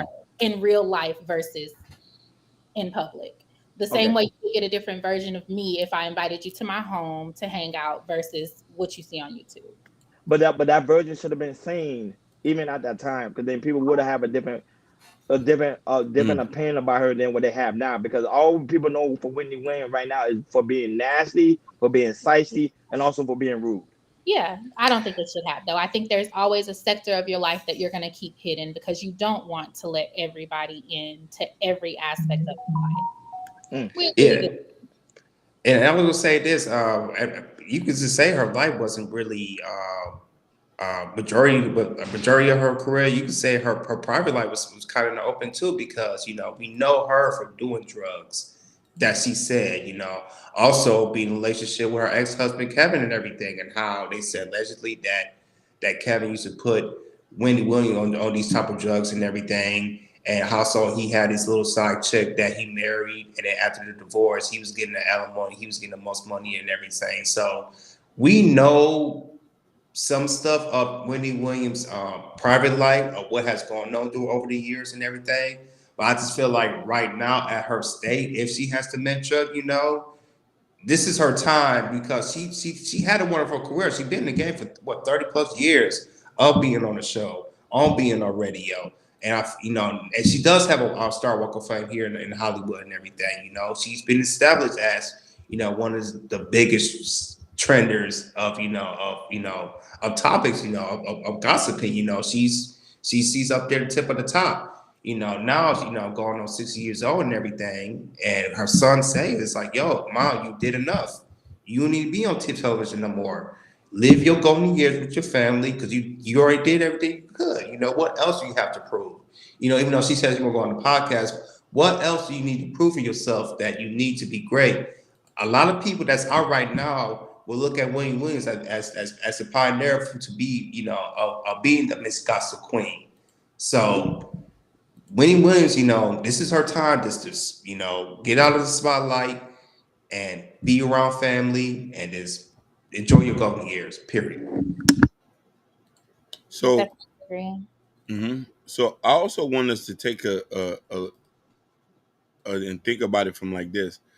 A lot of people, what you do in life, we're gonna always be judged by your legacy that you leave behind, and I think that's important. And it's in things that we need to think about on how we present ourselves and what type of goal we have. I know she probably wanted to get money and put her family in a financial position. The route she took is what she took. And don't get me wrong, she is a trailblazer.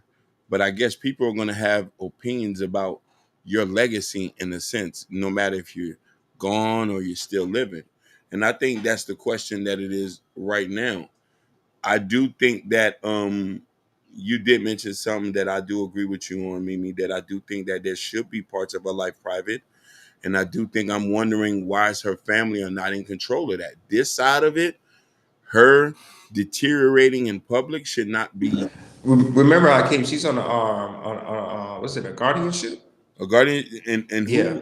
who has on a guardianship? Well, I don't know. This wasn't her family, but I guess I don't know if it's her financial manager or something like that. like I guess she signed some papers that like once her bank closes right there, and then I'll just say this: none of her documents that she had money through the banks and everything did not go to her some type of family, like her sister So or she her has like father. a power of attorney. Yes. So, but yeah, she's on a guardianship, and her family. I don't think her family knew nothing about it once she got on the guardianship and everything. I'm not 100% detailed what's going on, but I know for a fact that none of her family knows she was on a guardianship at the time when she got on the guardianship. Wow.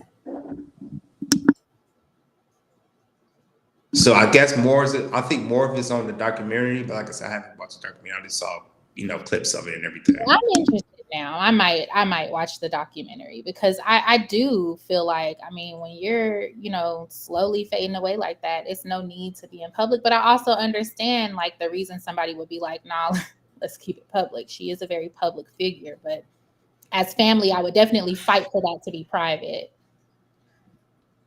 Do y'all think that the reason why she wants to get back to work, or why this, because she's getting paid from this documentary, do you think they hurting for money?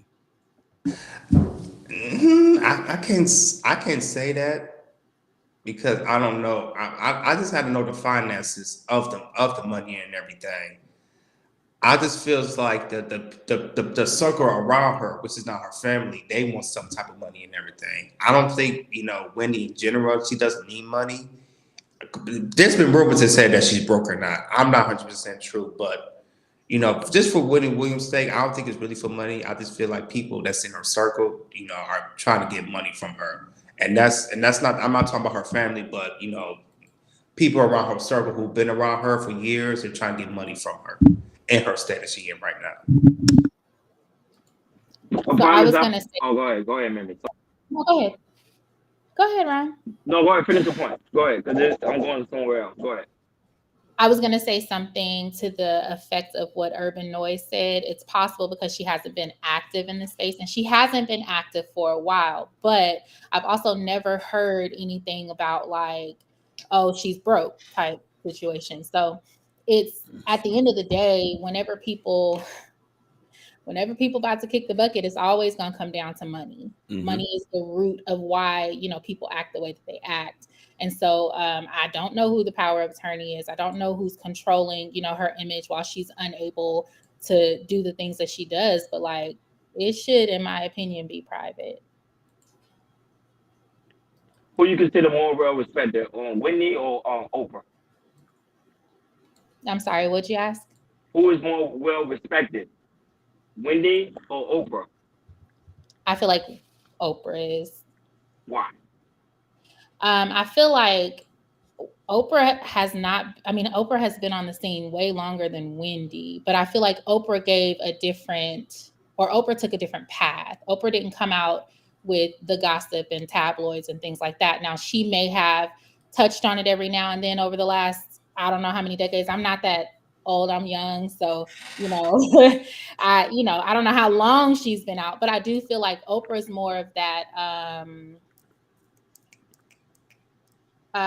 kind of like home brand name type of vibe versus Wendy would be somebody that you would go outside of the home to like listen to and kind of get into the gossip and things like that. Does that make sense? Yeah, it makes sense. Okay. No, Oprah does have a better image than Whitney, but the reason why I asked you that question is because the simple fact is image is everything. Now, It's okay to be in the tabloids and talk about gossipy topics. We know that. But you can still have a clean image. People don't want to be around Whitney. That's just a fact. A lot of people say they do not want her in the party. When Whitney was coming in the room, a lot of people would leave the room because of her attitude. Now, I understand the aspect of the business now, because when you're dealing with gossipy topics, you're gonna have that. You're gonna have that balance. But the thing with Wendy, and the only reason why I bring up Wendy and Oprah, the different in them two is because Oprah will be invited to the party, Wendy won't. Right. And that's why. Now, I wouldn't want anyone that's messy and can take what I say and twist it and put it out. I wouldn't want anyone. That's what she was doing. That's why people don't feel sorry for her sickness. They do not. Compared to Bruce Willis. I'm just being honest. Well, that's Tasha K right now. I'm following you, but my heart, like that's just me. That's why I said y'all know me, and I'm hoping that I convey that appropriately. But my polar heart, I can't just not feel bad. That's why I said, okay, No, I feel bad. I'm just giving you a pushback, baby. I feel bad. I even said it in my opening statement. I do. Don't give me this. I'm coming from a different angle because remember, there's other people that's listening coming from the side I'm doing. So because even if someone I was talking about, a person that told me to do this topic, for us to do this topic today, she said she don't feel bad. She even told me that she don't feel bad. So you that's why I was like, people that don't feel bad. Yeah, they don't think twice about it. They don't care two F's about it. But go ahead, kid. It's just I'm giving you a little bit of pushback, but it's just don't worry about You're it. fine. I'm very nice. I'm gonna go ahead, kid. Go ahead. Sorry. I believe there's a nice bone in your body. I'm listening, Prince. H-Town. No, listen. I do feel bad. I do feel bad for her. Just like we all caring people and we want to wish the best for people. But I do think that I know a lot of people are gonna have a lot of contention about her. You know what I'm saying? And her legacy. Don't get me wrong. I remember one vivid memory about her that even rubbed me the wrong way with Method Man. His wife had cancer and she was talking about it. You see, Method there we go. Man was I forgot about pissed. that. He was pissed. That's why people don't like her. You get what I'm saying? Like, I forgot about that one. You see what I'm saying? Did you guys tune into her shows on a regular? Did y'all watch her stuff on a regular? I watched it one time and I turned it off.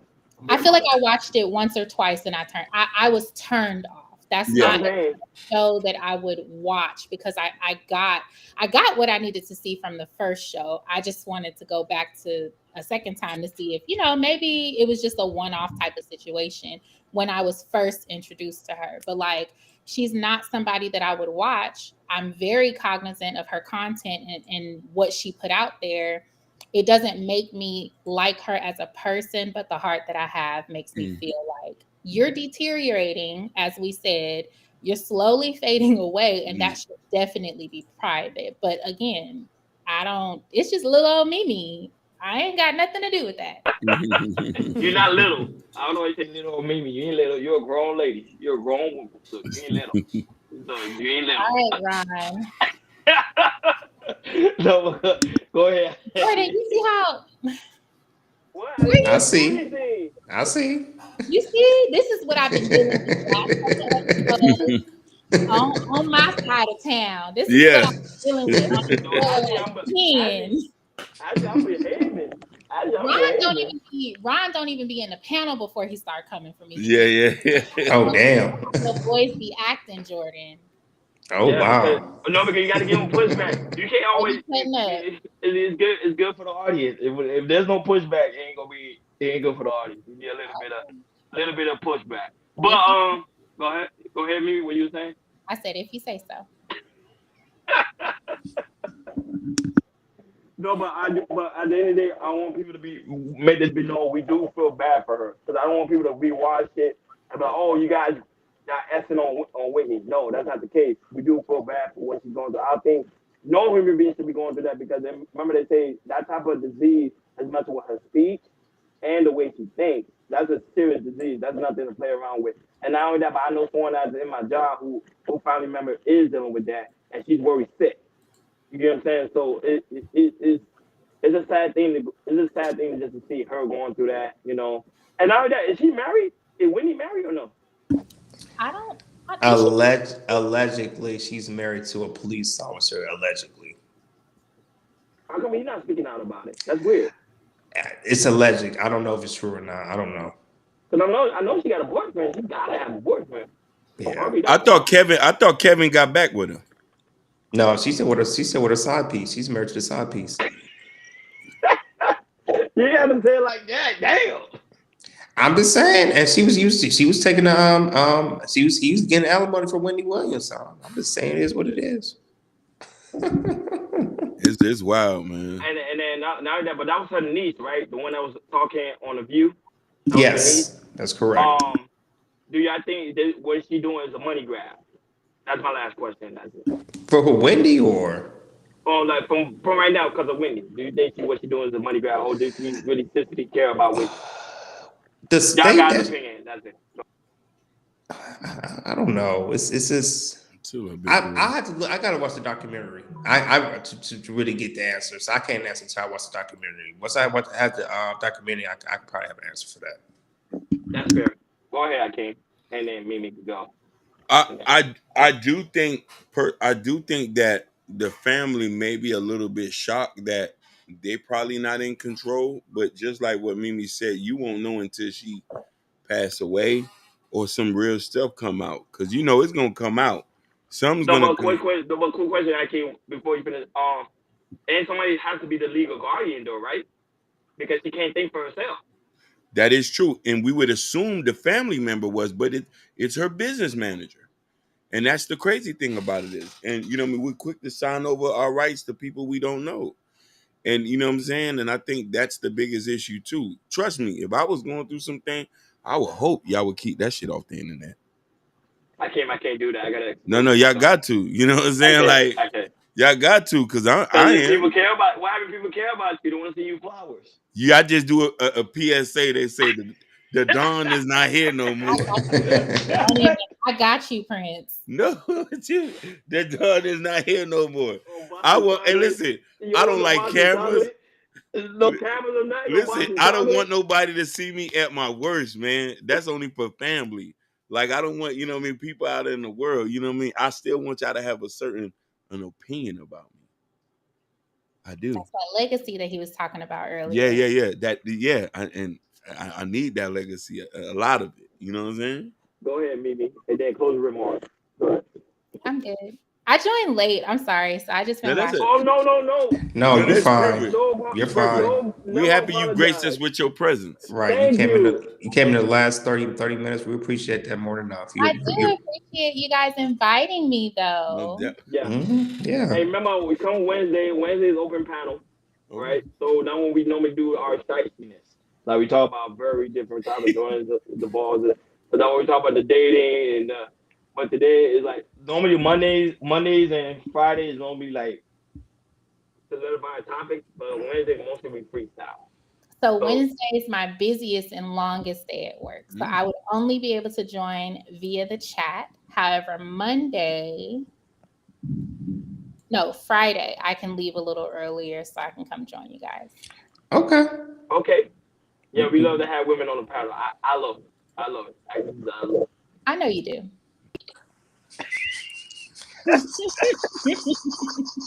Why they be trying me, Jordan? I like you. I'm being nice. No, she was just stamping it. I was like, I know you do. I see how y'all treat me. Exactly. Yeah. But I appreciate you guys. But at the end of the day, maybe tell the guy where they can find you, where they can search for you. We know you co-host with Ashton on a late night, so tell the people where they can find you. The hottest late night show in America. It's hot, ain't it? It is. Very, very hot. Yes, it is. We're the home of the lost episodes. If y'all ain't seen no lost episodes, I don't know what to tell you. That night was hot. Like on Wednesdays, we do a Wild and Out Wednesday. That is definitely a lost episode moment. Definitely have to go follow Ashton Williams on YouTube. I'm a baby in this space, so y'all got to go look for him. Y'all got to join the lives because it does get scrubbed. Mm-hmm. I'm on Instagram at Simply Mimi Renee, MIMIRENE. Hey, don't worry about it. Trust me, this episode do get clipped up, so people will know who you is by the end of this week. Believe that. Oh. But but go ahead, Jordan, Hakeem. Any closing remarks as we let the people go home? I don't have nothing to say. I'm good. Mimi already said her closing remarks, so that's good enough for me. We're good. You highlight a comment. What's the comment? What did Wahai say? It says, whoever owns her name and likeness has power of attorney.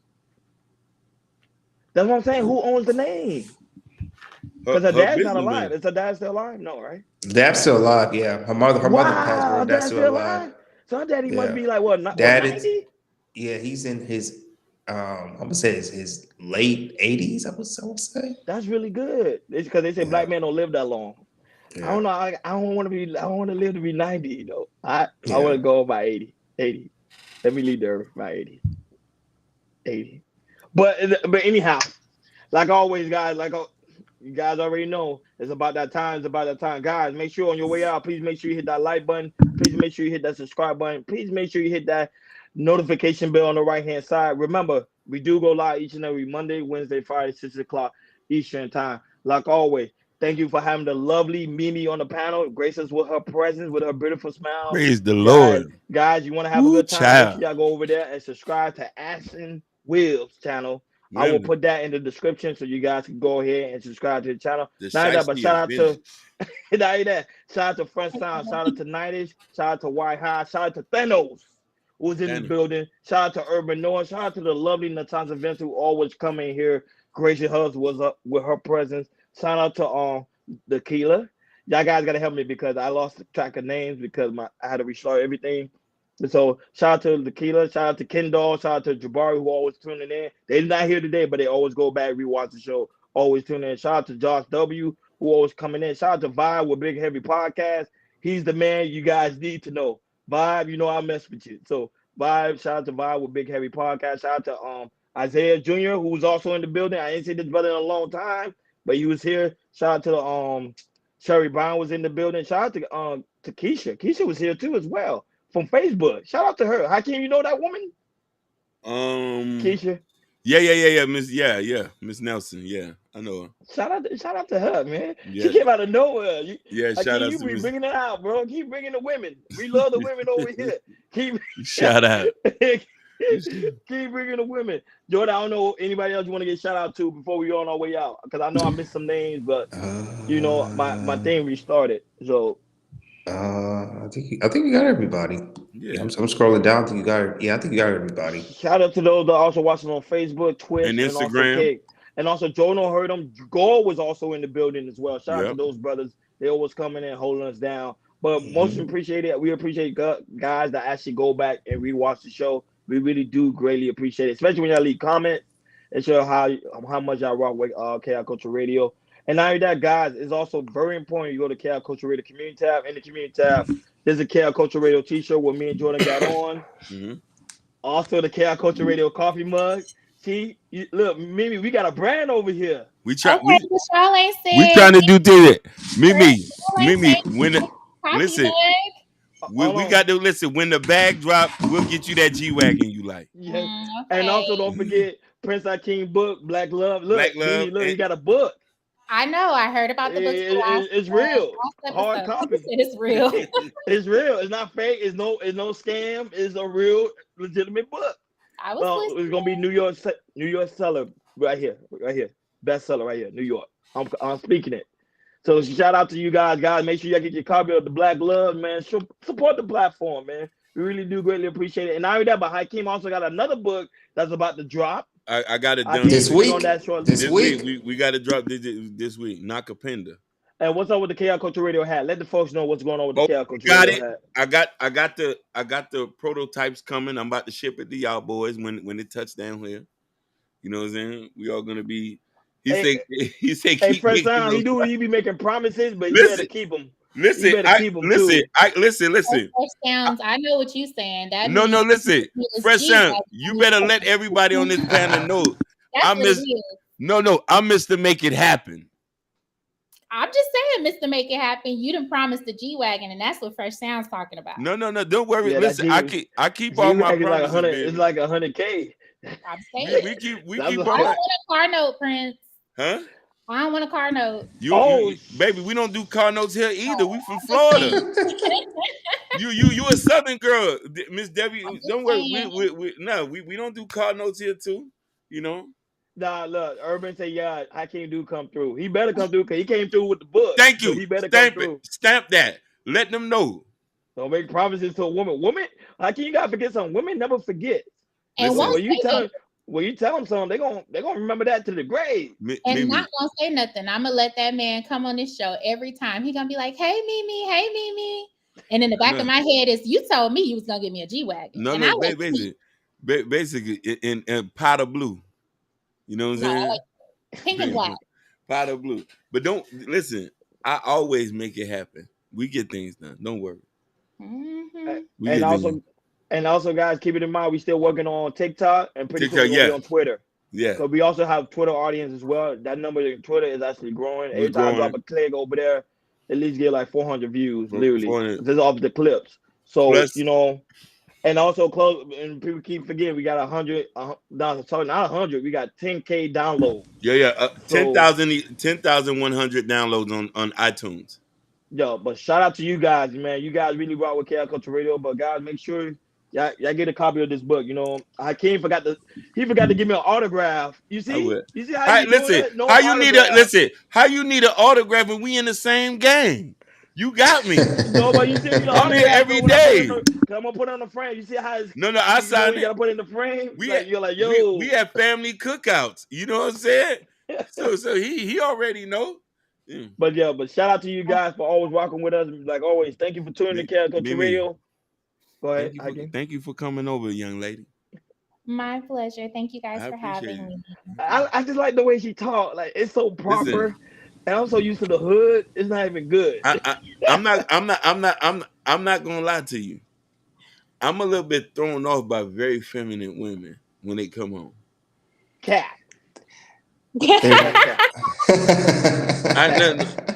I'm a little bit thrown off. I'm a little bit thrown off sometimes. You know what I mean? I say cap to everybody. Cap. Look, even D laughing. He No, knows it's cap. You know me. me. Even laughing. D knows cap. I know. Everybody knows cap. You know what I'm saying? I didn't know Texas girl act like that. I ain't gonna even lie to you. Hey, press now. I'm trying to end the show. Oh, my bad. Go ahead. No, go ahead. Go ahead. Do your dialogue. I know it's cap. So, you know, I love ratchet. I ain't gonna lie. That's my problem. I love ratchet women. I think I'm working on it. I'm working on it real good. I'm actually doing better this year. I have not been with a ratchet girl, so I'm doing good. I'm doing real good. Well, I don't know if I wouldn't say ratchet. I feel like I'm the best of both worlds. You the best of it. No, Mimi, you ain't ratchet. Stop playing. You don't seem like that, Mimi. I think you're very controlling though, but I don't think you're ratchet. So so now we're finna go into a whole nother situation. We keep that for the late night. We ain't gonna do it now. Oh, okay. I don't feel like I'm controlling anymore, which is why I can be. You like things your way. Is that what that is? I am spoiled. And that's control? Someone that's spoiled? Because you have every right to do or not do what it is that I'm asking you for, and it's not going to change how I feel about you. So if I say, Ron, I need you to send me a shirt, and I need all three of y'all to sign it, and you say, okay, I'm good with that. That makes me smile because I'm spoiled. I'm going to get my way. But if you say no, it's not going to make me be like, oh, I'm not fucking with y'all. I'm sorry. Can I cuss? Yeah. We in the show. So listen. You a special guest. Yeah, you're a special guest. It's not gonna be like, oh, I'm not fucking with y'all. No. Like, no, I rock with y'all. I want it my way. If I can have it my way, that's a plus. If not, I'm a big girl. I know how to, get it. But isn't that kind of like a spoiled little brat, and also someone that's in control? Because let's say if I do say no, like no, you don't have your way. I'm gonna tell you straight up no. Because I tell women no. So if I tell you no, what's gonna happen? I'm gonna get an argument. No, we're not gonna argue. Okay, you said no. I'm gonna go buy it myself.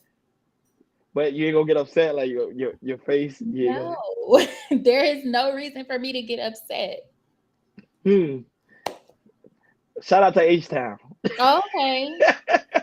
No, okay, you can't do it. We're about to end the show, so she's not from H. She's not in H-Town. Thank you, Prince. She's in Grapevine. Hey. Shout out to Grapevine. My bad. I pay attention. I pay attention.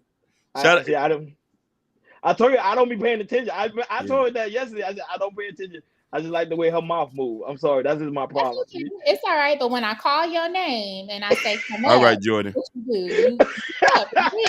When I say, "Ron, here's the question," what you do? You mic up and you answer, right? And if you don't, do I get upset with you? No. You don't. Okay, then. You don't.